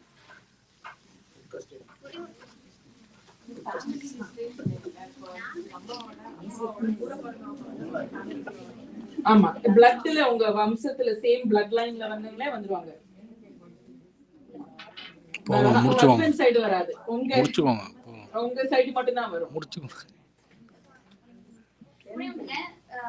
Treatment options ஏன்னா கேன்சராவே ஒரு பயம் இல்லையா? உண்மையாலுமே அது கியூரபிளா என்னன்னு தெரியல. ஏன்னா நம்ம கேட்கவும் முடியாது இல்லையா, ஒருத்தவங்க போயிட்டு டாக்டர் என்ன சொன்னாங்க அந்த மாதிரி. ஜென்ரலா என்ன பாக்குறீங்க, என்ன அட்வான்ஸ்மெண்ட் இருக்கு, என்ன ட்ரீட்மெண்ட் அட்வான்ஸ் ட்ரீட்மெண்ட் இருக்கா, என்ன மாதிரி ரிசர்ச் ஜென்ரல் கொஞ்சமா சொல்லுங்க. கேன்சர் வந்து யூஸ்வலா வந்து 2 டைப் கேன்சர் இருக்குங்க. ஒன்னு வந்து பிளட்ல இருக்கிற கேன்சர் பத்தி நான் சொல்ல போறது இல்லை. அது வந்து ஸ்டேஜ் 4 லிம்போமா இருந்தா கூட கியூர் பண்ணிடுவோம். கியூர் பண்றதுன்னா ட்ரீட்மெண்ட் பண்ணி இப்போதைக்கு போக வைக்கிறது. திருப்பி வருமா இல்லையாங்கிறது வேற கொஸ்டின். அது கடவுளுக்கு தான் தெரியும், நமக்கு தெரியாது வருமா. சில ஃபேக்டர்ஸ் சொல்லலாம் திருப்பி வரும் திருப்பி வராதுன்னு. பட் அது பிளட் கேன்சர், அது செப்பரேட் கேட்டகரி. அது ஸ்டேஜ் 4 இருந்தாலும் நமக்கு ஓகே இதை சரி பண்ணிடலாம். லிம்போமா ஸ்டேஜ் 4 வந்தா கூட நம்ம சரி பண்ணிடுவோம். அப்புறம் வந்து solid tumour cancer, breast, lung, colon அந்த மாதிரி ஆர்கன் ஸ்பெசிபிக் கேன்சர் வந்து நிறைய ஸ்டேஜ் இருக்கு. ஏர்லி ஸ்டேஜ் வந்து ஸ்டேஜ் 1, 2, ஸ்டேஜ் 3னா கொஞ்சம் அட்வான்ஸ், லோக்கலி அட்வான்ஸ்ட் அந்த மாதிரி. ஸ்டேஜ் 4 வந்து அந்த எங்க ஸ்டார்ட் ஆச்சோ அதை விட்டு மற்ற இடத்துக்கு போனது. ஏர்லி ஸ்டேஜ்ல வந்து சர்ஜரி, ரேடியேஷன் அதெல்லாம் கொஞ்சம் பண்ணி, இல்லை அதுக்கப்புறம் கொஞ்சம் கீமோதெரப்பி அந்த மாதிரி பண்ணி சரி பண்ணி ரெமிஷன்ல போடலாம். கியூர்னு நாங்கள் வேர்டு எப்பவுமே யூஸ் பண்ண மாட்டோம். யூஸ்வலா remission, you're in remission, temporarily no cancer, அதுதான் அந்த வேர்டோட அர்த்தம். அது பண்ணலாம். ஸ்டேஜ் 4னா கீமோதெரப்பி பண்ணுவோம், சில டைம் சர்ஜரி பண்ண வாய்ப்பு இருக்கு. ஆனா வந்து நமக்கு தெரியும் இது என்னைக்குமே வந்து ஃபுல்லா உடம்புல இருந்து ஒழிக்க முடியாது. கீமோதெரப்பி, அப்புறம் வந்து இம்யூனோதெரப்பி, அப்புறம் வந்து கிளினிக்கல் ட்ரையல்ஸ் இருக்கு. அது வந்து இப்போ ஹெல்த் பார்ட்னர்ஸ் ரிசர்ச் இன்ஸ்டிடியூட் இருக்கு, அங்கேயும் கிளினிக்கல் ட்ரையல்ஸ் பண்றோம். நான் மெலனோமா ட்ரையல் பண்ணிட்டு இருக்கேன். இப்போ புதுசா வர ட்ரக்ஸ் அதெல்லாம் நாங்க ட்ரையல் பண்ணுவோம். ஸோ ஸ்டேஜ் 4க்கு இருக்கு. அப்புறம் கிளினிக்கல் ட்ரையல் ஸ்டேஜ் 1, 2க்கும் இருக்கு. But there is definitely option. Stage 4னால ஐயோ எல்லாம் முடிஞ்சு போச்சு அப்படி கிடையாது. There is always an option to discuss and find what fits for you. அப்புறம் டாக்டருக்கு ஆன்காலஜிஸ்ட் பார்த்தா they'll talk to you about it. Thank you.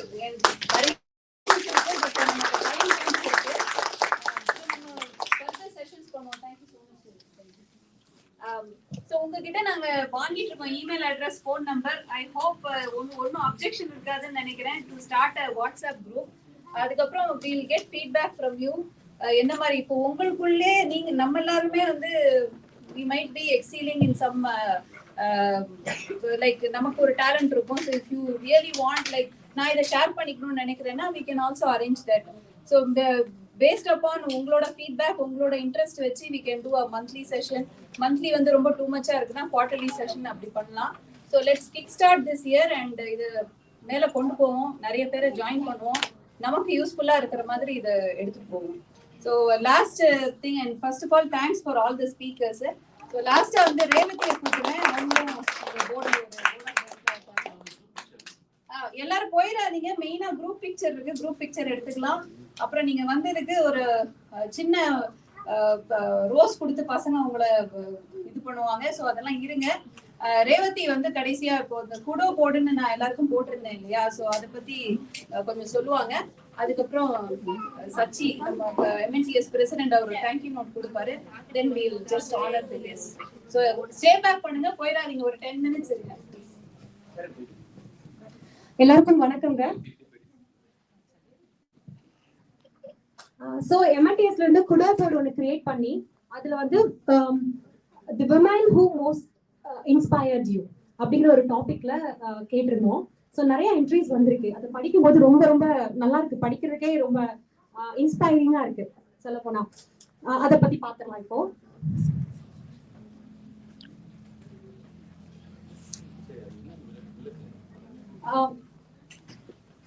குடோ போர்ட்ல வந்து நிறைய பிக்சர்ஸ் வந்திருக்கு.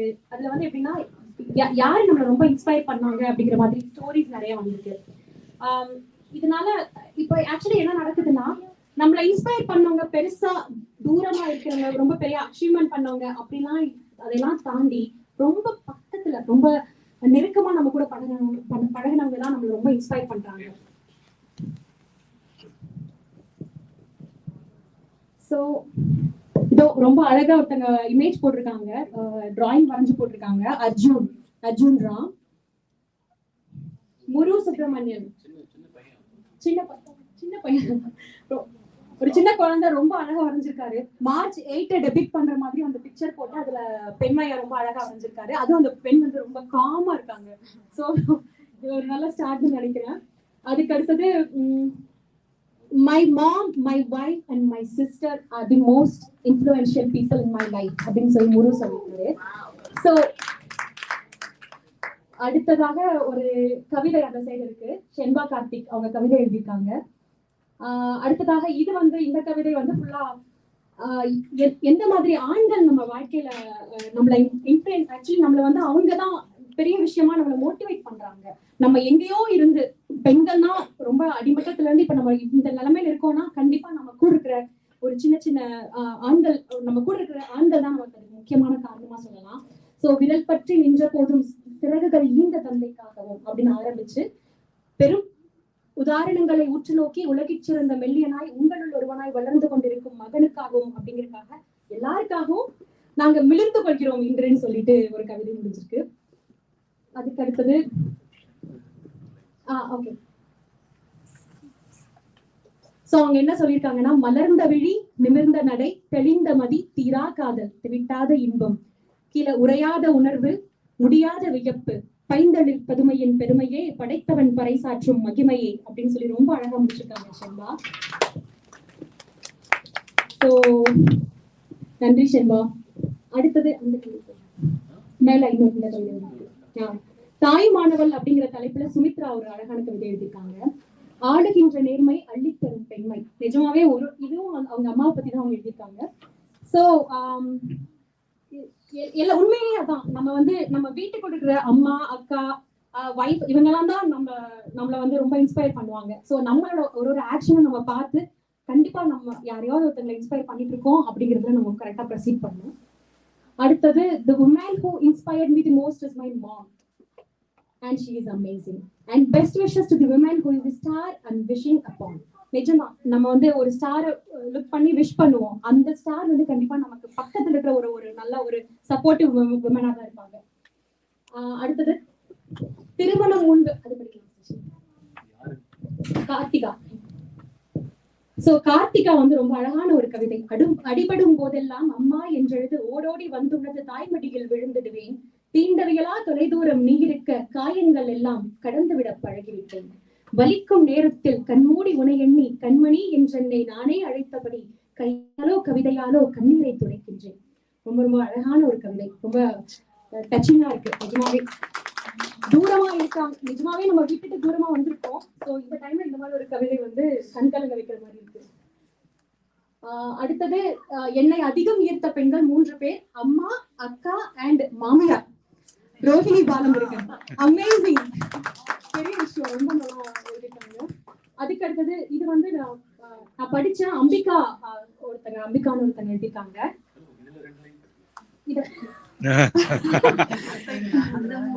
என் அத்தையிடம் இருந்து பல நல்ல குணங்களை கற்றுக்கொண்டேன். இந்த 3 பெண்களும் என்னுள் ஆளுமை செலுத்தியவர்கள். பார்த்து பார்த்து வியந்து போகும் அளவிற்கு பல நல்ல குணங்களை இவர்களிடம் இருந்து நான் கற்றுக்கொண்டேன். அனைவருக்கும் மகளிர் தின வாழ்த்துக்கள். ரோஹிணி பாலமுருகன், ரொம்ப நல்லா எழுதிட்டாங்க.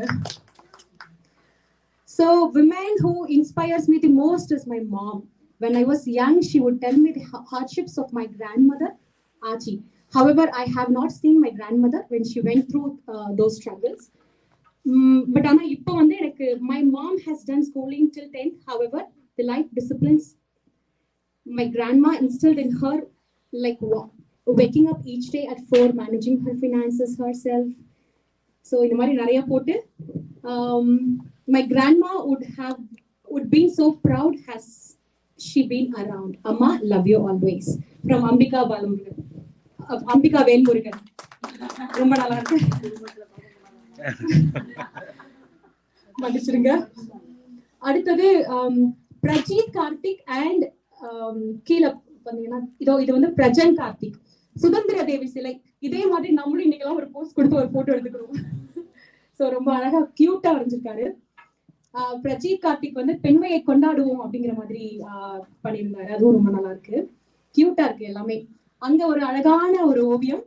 கண்டிப்பா இந்த வயசு அம்பிகா வேல்முருகன், ஓ கியூட்டா வரைஞ்சிருக்கீங்கம்மா, ரொம்ப நல்லா இருக்கு. சோ இந்த வயசுல அவங்க இந்த ஒரு கான்செப்டை உள்ள வச்சு அவங்க வரைஞ்சிருக்காங்கிறதே பெரிய விஷயமா இருக்கு. இதுதான் நம்மளோட சக்சஸோட முதல் படியா நினைக்கிறேன். அதுக்கடுத்தது happy women's day from Rithisha Raju. So நம்ம இவ்வளவும் பண்ண முடியும்னு சொல்றாங்க, யூ கேன் டூ எனிதிங் அப்படின்னு சொல்லியிருக்காங்க. ரொம்ப அழகா இருக்கு ஓவியம். அண்ட் அது வந்து ரித்துல் வரைஞ்சிருக்கான், happy women's day, this is how much things you can do. So இன்னைக்கு எல்லாரும் கையை ஓபன் பண்ணிட்டு இவ்வளவு பண்ணலாம் நம்மலாம் அப்படின்னு சொல்லி நம்ம காட்டிக்கலாம். அதுவும் நம்ம கையோட டைனோசர் கை இன்னும் கொஞ்சம் பெருசா இருக்கும், ரொம்ப கியூட்டா இருக்கு. அவ்வளவுதான், இன்னும் கொஞ்சம் கீழே வாங்க. So Priya Aunty is a great teacher and a big inspiration. She makes learning Tamil fun, and Tamil school would not be the same without her. இத வந்து ஈவன் நான் கூட சொல்லணும், என்னையும் நிறைய விஷயத்துல இன்ஸ்பயர் பண்றது பிரியா தான், அது சொல்லணும் கண்டிப்பா. அண்ட் ராணிகா கூட. Priya Aunty is my biggest inspiration as a woman. So அதெல்லாம் என் கிளாஸ் பசங்களே அனானிமஸ் போடுவாங்க, விடுங்க எனக்கு. So பேதை, பதும்பை, மங்கை, மடந்தை, இந்த மாதிரி ஒரு பருவங்கள்லையும் பெண்ணாய் பிறந்து நான் கடந்து வந்த பருவங்கள், என்னை செதுக்கிய என் அம்மா என்றுமே என்னுடைய சக்தி.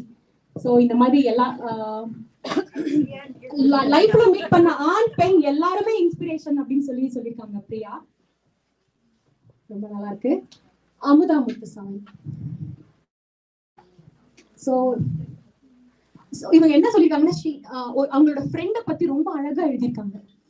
பொதுவா எல்லாரும் ஃபேமிலி அந்த மாதிரி அக்கா அம்மா அப்படின்னு போயிட்டு இருக்கும்போது ஒரு ஃப்ரெண்டை பத்தி ரொம்ப அழகா எழுதியிருக்காங்க. She was the sharpest and the brightest at the workplace. She self-guided herself towards PhD.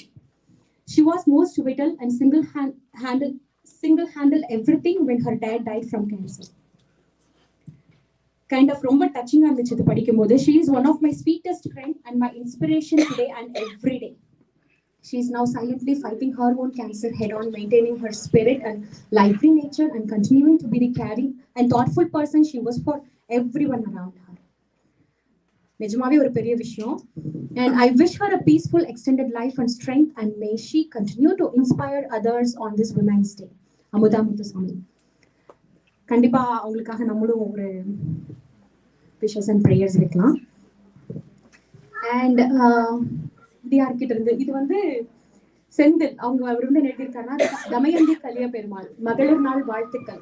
குறும்பூரில் பிறந்த ஆற்றல் மிகு அன்னையை அடுப்பு ஊதி அனலில் வெந்த நேரம் அம்மி உலக்கை அரைத்த வாரம் தண்ணீர் சேர்ந்த நடந்த தூரம் தையல் ஊசி தைத்த துவாரம் கண்ணிய பொதுநலம் காத்த உன் வீரம் அன்புடன் உறவை வளர்த்த ஆலமரம் உடல் பொருள் ஆவியா என்னை ஆளாக்கியது உன் ஈரம் கள்ளிக்காட்டில் சுள்ளி பொறுக்கியதும் கணினி கொண்டு கதைகள் படித்ததும் மாதர் சங்கம் மகளிர் மன்றம் ஊராட்சி உறுப்பினர் என பொறுப்புகள் படையேற்று பெண்ணியம் முன்னிறுத்தியதும் நிறைவாய் வாழ்ந்த நிஜமே இன்று நிழலாய் வாழும் உள்ளமே நீயே என்றென்றும் என் உத்வேகம்.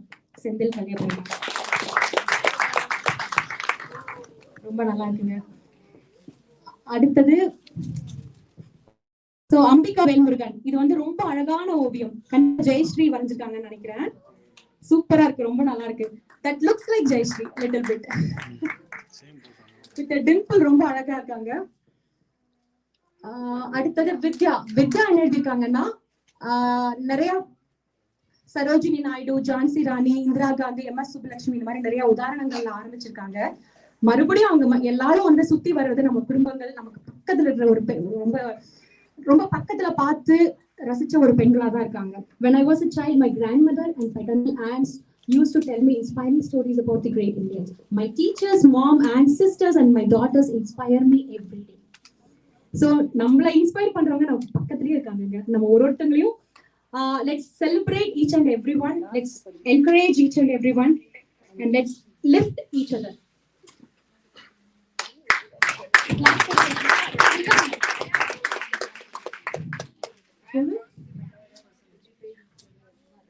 Okay. I talk to my daughters about my thoughts on women empowerment. There is still a lot to be achieved from equal representation at all levels of the political process and public life, enabling women to articulate their concerns, needs and fears, achieve 100% education, eliminate all practices that discriminate against women, violences against women. Looking forward to be part of this. Thank you so much, Vidya. ரொம்ப நன்றிங்க. குடபோர்ட்ல எல்லாரும் வந்து நிஜமாவே எல்லாரும் inspire பண்ணிருக்கீங்க. ரொம்ப நன்றி.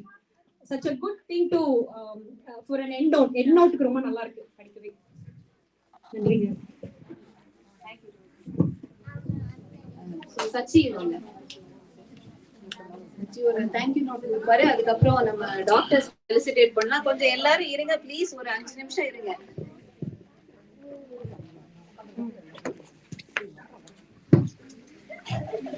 நன்றிங்க எல்லாருக்கும். இந்த நிகழ்வு வந்து முழுவதுமே வந்து பெண் ஆளுமைகளால வந்து முன்வைக்கப்படணும். அதுல வந்து அந்த மேடையில வந்து நாமெல்லாம் கூட பங்கெடுக்க கூடாது அப்படின்றது இருந்தேன். ஆனா இவ்வளோ இது வந்து அது முன்னின்று எடுத்து சென்றவர்களுக்கும் உங்க எல்லாருக்குமான மரியாதையாக இது அமையும் என்று நினைக்கிறேன். இதை வந்து மினசோடா தமிழ்ச்சங்கத்துக்கு இந்த நிகழ்வு எவ்வளவு முக்கியம் அப்படின்னு பாத்தீங்கன்னா வந்து மினசோடா தமிழ்ச்சங்கம் கடந்து வந்த பாதையில இதுவரைக்கும் 9 தலைவர்கள், நான் 9வது தலைவர். அதுல வந்து ஏற்கனவே வந்து 3 பெண் தலைவர்கள் வந்து இங்க பங்கேற்றிருக்காங்க. So we are an inclusive family. அதை வந்து நாங்கள் பதிவு பண்ண விரும்புகிறேன். அதுல அது தகுதிகள் மட்டுமல்லாமல், பதவிகள் மட்டுமல்லாமல் பெண்களுடைய பங்களிப்பு மினசோடா தமிழ்ச்சங்கத்துக்கும் மினசோடா தமிழ் பள்ளிக்கும் பெரும் பங்களிப்பா இருக்கு. நீங்க வந்து பெற்றோர்களா இருக்கலாம், நீங்க வந்து ஆசிரியர்களா இருக்கலாம், வந்து எல்லா துறைகளிலையும் உங்களுடைய பங்களிப்பு வந்து பெரும் பங்களிப்பு இருக்கு. அதே மாதிரி பள்ளியிலையும் வந்து பெரும் பங்களிப்பு வந்து கொடுத்துட்டு இருக்காங்க. அவங்க எல்லாருக்கும் என்னுடைய நன்றிகளும் வாழ்த்துக்களும்.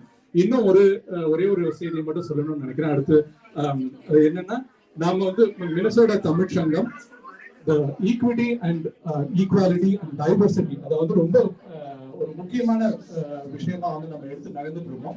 அதன் அடிப்படையில் இந்த ஆண்டு, அதாவது கடந்த ஆண்டு நடந்த பொதுக்குழு கூட்டத்தில் we have extended our board representation to include youth community members and the LGBTQIA diversity, gender-based diversity, and as well as neurodiversity. So இந்த மாதிரியான அந்த டைவர்சிட்டியோட ப்ரொமோட் பண்றதுல மினசோடா தமிழ்ச்சங்கமும் அதை தாங்கி பிடிக்கும் அனைத்து தூண்களும் வந்து அதை செம்மார்ந்த பணிகளை செய்து கொண்டிருக்கிறோம் அப்படின்றத வந்து பெருமையோட சொல்ல நான் கடமைப்பட்டிருக்கிறேன். அது வந்து இந்த மகளிர் தினத்துல வந்து அது ரொம்ப வந்து சரியா இருக்கும் அப்படின்னு நினைக்கிறேன். ரொம்ப நன்றி. இதுல வந்து நிறைய பங்களிப்பை கொடுத்திருக்காங்க. அதுல வந்து நமக்கு இந்த இந்த நிகழ்வுல வந்து பேச்சு கொடுக்கறதுக்காக வந்து முன் வந்த டாக்டர் புவனா அவர்களுக்கும் டாக்டர் ஜெயந்தி அவர்களுக்கும் என் முதற்கண் நன்றியை தெரிவித்துக் கொள்கிறேன். அவர்களுக்கு ஒரு பலத்த செயற்கத்தோட நன்றி. அதுல வந்து குறிப்பா அவங்க நம்ம புவனா அவங்களுடைய எல்லாருக்கும் தெரியும்னு நினைக்கிறேன். நம்ம டாக்டர் பால் மாணிக்கம் அவங்க வந்து இங்க வந்து ஒரு நிகழ்வு வந்து கொடுத்திருந்தாங்க. அவங்களோட சகோதரி தான் அவங்க. அவங்க வந்து சொல்லும் போது நான் ஒரு விஷயம் கவனிச்சேன். அவங்க வந்து அந்த நிகழ்வு முடிச்ச பிறகு அவங்க வீட்டுக்கு போயிருந்தேன். அவங்க சொல்றதை வந்து அப்படியே கடைபிடிக்கிறாங்க அப்படின்றதுக்கு வந்து ஒரு சின்ன உதாரணம் என்ன அப்படின்னா, நான் போன உடனே வந்து அவசரத்துல வந்து ஒரு நல்ல சுவையான பலகாரம் கொடுத்தாங்க. அது நான் என்னோட அவசரத்தை புரிஞ்சுக்கிட்டு உடனே வந்து என்ன சொன்னாங்கன்னா, நீங்க வந்து டயட்ல இருப்பீங்க, இது வந்து அன்ஈவன் டைமா இருந்தாலும் நீங்க எடுத்துட்டு போறதுக்கு ஒரு பேக்கெட் வச்சுக்கோங்க அப்படின்னு சொல்லிட்டு ஒரு பிளாஸ்டிக் பேக், அதாவது ஜிப்லாக் பேக்கும் கொடுத்தாங்க. ஸோ அது என்ன சொல்லுது அப்படின்னா, அந்த வாழ்வியல்ல வந்து அந்த டயட்டையும் அந்த வழிமுறைகளையும் எப்படி வந்து அவங்க கடந்து வந்திருக்காங்க, இல்ல வந்து கடைபிடிச்சிட்டு இருக்காங்க அப்படின்றத சொல்றதுக்காக அது சொல்லணும்னு நினைச்சு they are living as an example, right? So they are, yeah, அப்படின்றத மட்டும் பதிவு பண்ணணும்னு நினைக்கிறேன். ரொம்ப ரொம்ப நன்றி. Thanks for both of you. Like, it's very important. நம்ம நிறைய நேரங்கள்ல வந்து நம்ம பத்தியோ நம்மளுடைய உடல் ஆரோக்கியத்தை பத்தியான விஷயங்களை வந்து நம்ம பகிர்ந்துக்கிறது இல்லை. இந்த வாய்ப்பை பயன்படுத்தி உங்களுடைய அறிவை வந்து பகிர்ந்துகிட்டதுக்கும் மேலும் தொடர்ந்து பகிர்றதுக்கு ஆர்வமா இருக்கிறதுக்கும் வந்து ரொம்ப நன்றி. பிள்ளைகள், இளையோர்கள் வந்து நம்ம கூட வளர்ந்தவங்க, நம்ம பள்ளியில படிச்சவங்க வந்து எந்தெந்த நிறைய துறைகள்ல வந்து லா ஸ்கூல் இருக்கலாம், வந்து நிறைய துறைகள்ல மருத்துவத்துறையா இருக்கலாம், அதே மாதிரி பொறியியல் துறையா இருக்கலாம், வந்து தொழில்துறையா இருக்கலாம். இது மட்டும் இல்லாம வந்து we want to see more people, more women from our community to be represented in the legislative and civic body, which will strengthen our representation in a broader forum, right? So I'm going to present that as a, நிறைய பிள்ளைகள் இருக்காங்க, அடுத்து வர தலைமுறையும் நீங்க இருக்காங்க. இல்லைன்னா நீங்க பெற்றோர்கள் இருக்கிறீங்க, நீங்க வந்து you cannot force them, but at least provide input, for them to pick. If they come back and say I want to be a representative of the community, encourage them. Don't say hey, this is a land of opportunity. இது வந்து நமக்கு எல்லாருக்கும் வந்து நல்லாவே தெரிஞ்சிருக்கும். So அதனால இந்த துறைகள்ல வந்து நமக்கு வந்து ரெப்ரசன்டேஷன் இருக்கிறது வந்து அந்த பிள்ளைகளுக்கும் முக்கியம், நமக்கும் வந்து as a community is very important. And பெண்களுக்கு வந்து இங்க இப்போ வந்து இந்த பெண்கள் வந்து நம்ம it's so sad, இவ்வளவு ஆப்பர்ச்சுனிட்டிஸ் இருந்தும் we do not have. அமெரிக்காவில் வந்து இன்னும் பெண்கள் வந்து பிரசிடென்ட் ஆகல அப்படின்ற அந்த குறை இருக்கு. ஸோ we have நன்றி. So we have lot of potential to represent whatever the position be, right? எல்லாரும் சொன்னாங்க, ஜானிஸ் வந்து குறிப்பா சொன்ன விஷயத்துல ஒண்ணு என்னன்னா, நான் போற இடத்துல எல்லாம் நான் மட்டும் தான் தனியா இருந்தேன் அப்படின்னு சொன்னாங்க. அது ஒரு முக்கியமான பகுதி. ஆனா நான் மட்டும் தான் தனியா இருக்கேன் அப்படின்னு சொல்லிட்டு அந்த போராட்டத்துல இருந்து நீங்க விலகி இருந்தீங்கன்னா there will never be a participation in that particular genre. So and the participation is more important. அதுல வந்து நம்ம முதல்ல பங்கேற்கணும், பங்கேற்று வந்து நம்ம போட்டி போடணும். அதுக்கான சப்போர்ட்டை வந்து கொடுக்கறதுக்கு வந்து நம்ம எல்லாரும் தயாரா இருக்கோம். அது மினசோட்டா தமிழ்ச்சங்கம் என்றென்றும் அந்த பரவலாக்குறதையும் அந்த டைவர்சிட்டியும் வந்து என்கரேஜ் பண்றதுக்கு வந்து நம்ம காத்துட்டு இருக்கோம் அப்படின்றத மட்டும் சொல்லி, இந்த பிள்ளைகள் பங்கேற்ற பிள்ளைகளுக்கும் பங்கேற்க விருப்பம் இருந்தும் பங்கேற்க முடியாமல் போன பிள்ளைகளுக்கும் என்னுடைய நன்றிகள். இந்த நிகழ்வை வந்து ஒருங்கிணைத்து முன்வைத்து அதை ஒருங்கிணைத்து நடத்தி கொண்டிருக்கும் பிரியா கிருஷ்ணன் அவர்களுக்கும், ராணி செபஸ்டியன் அவங்களுக்கும், அதற்கு துணை நின்று திட்டத்தை வடிவமைத்து உதவி செந்தில் அவர்களுக்கும், ரேவதி ராஜு கூடப்போட பத்தி வந்து நிறைய விவரங்கள் வந்து இன்னும் படைப்புகள் நிறைய இருக்கு, நிறைய வரும் அப்படின்னு நினைக்கிறோம். அதை ஒருங்கிணைச்ச ரேவதி ராஜு அவர்களுக்கும், இந்த உணவு அதுக்கப்புறம் இந்த பரிசு பொருட்கள் பூக்களை எல்லாம் பெற்றுக் கொடுக்கறதுக்காக உதவி செஞ்ச நமது மணிகண்டன் அவர்களுக்கும், அதே மாதிரி இந்த காணொலி வந்து இந்த கையை தூக்கி வச்சுக்கிட்டே வந்து இந்த காணொலியை எடுத்துட்டு இருக்கிற நம்ம மகேந்திரன் அவர்களுக்கும் எங்களுடைய நெஞ்சார்ந்த நன்றிகள். இது மட்டும் இல்லாம இந்த நிகழ்ச்சியை இவ்வளவு நேரம் காத்திருந்து நீங்க இங்க இருக்கீங்க அப்படின்னா you know how important women empowerment is. ரொம்ப நன்றி. நன்றி Sachi. So doctor Bhuvana and Jayanthi வாங்க, ஒரு சின்ன மொமெண்ட்டோ உங்களுக்கு.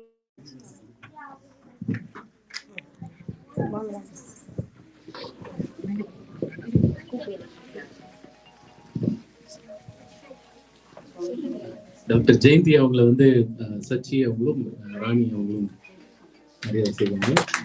கொஞ்சம் அப்படி கொஞ்சம் அப்படி.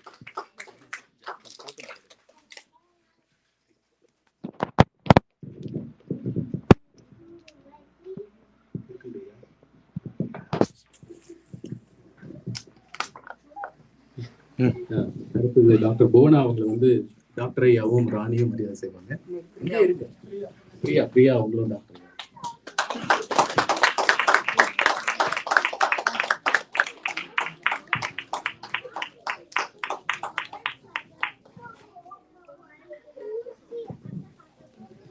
அடுத்தது ஒரு புகைப்படம் எடுத்துக்கலாங்க, அதோட முடிச்சுக்கலாம். எல்லாரும் கொஞ்சம் எழுந்துக்கோங்க, லைன் அப் பண்ணலாம்.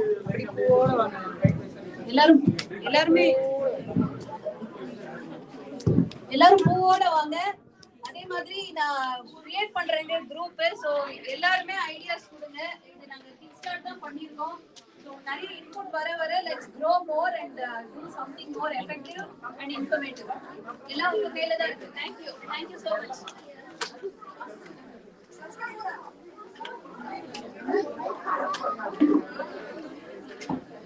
அந்த பக்கம் போயிட்டு இங்கதான் வரட்டும் வர வரைக்கும்.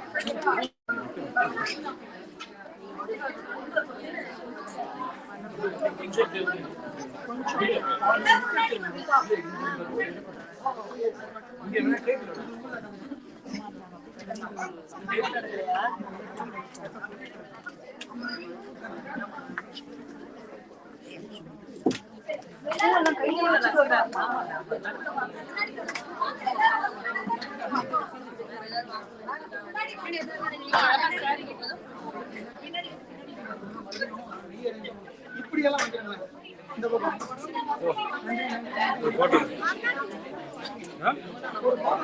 போலாம் அம்மாவோட போய்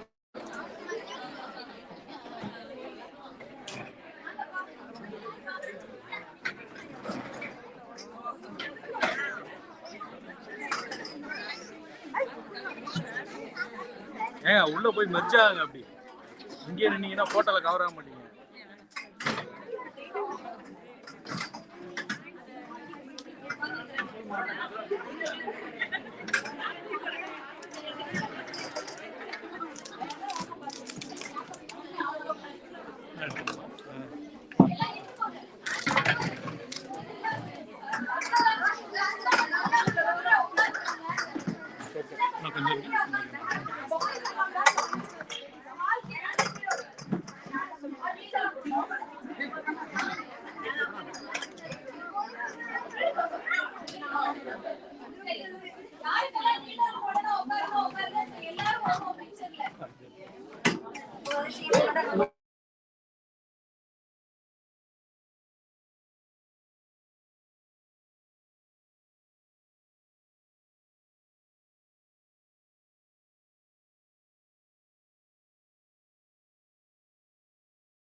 ஹாப்பி மகளிர் தினம் சொல்லுங்க.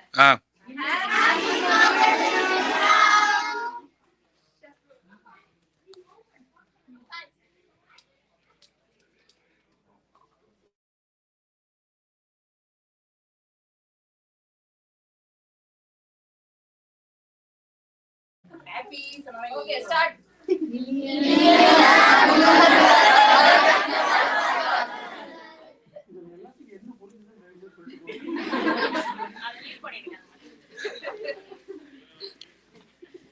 ரொம்ப நன்றி. ஆமா.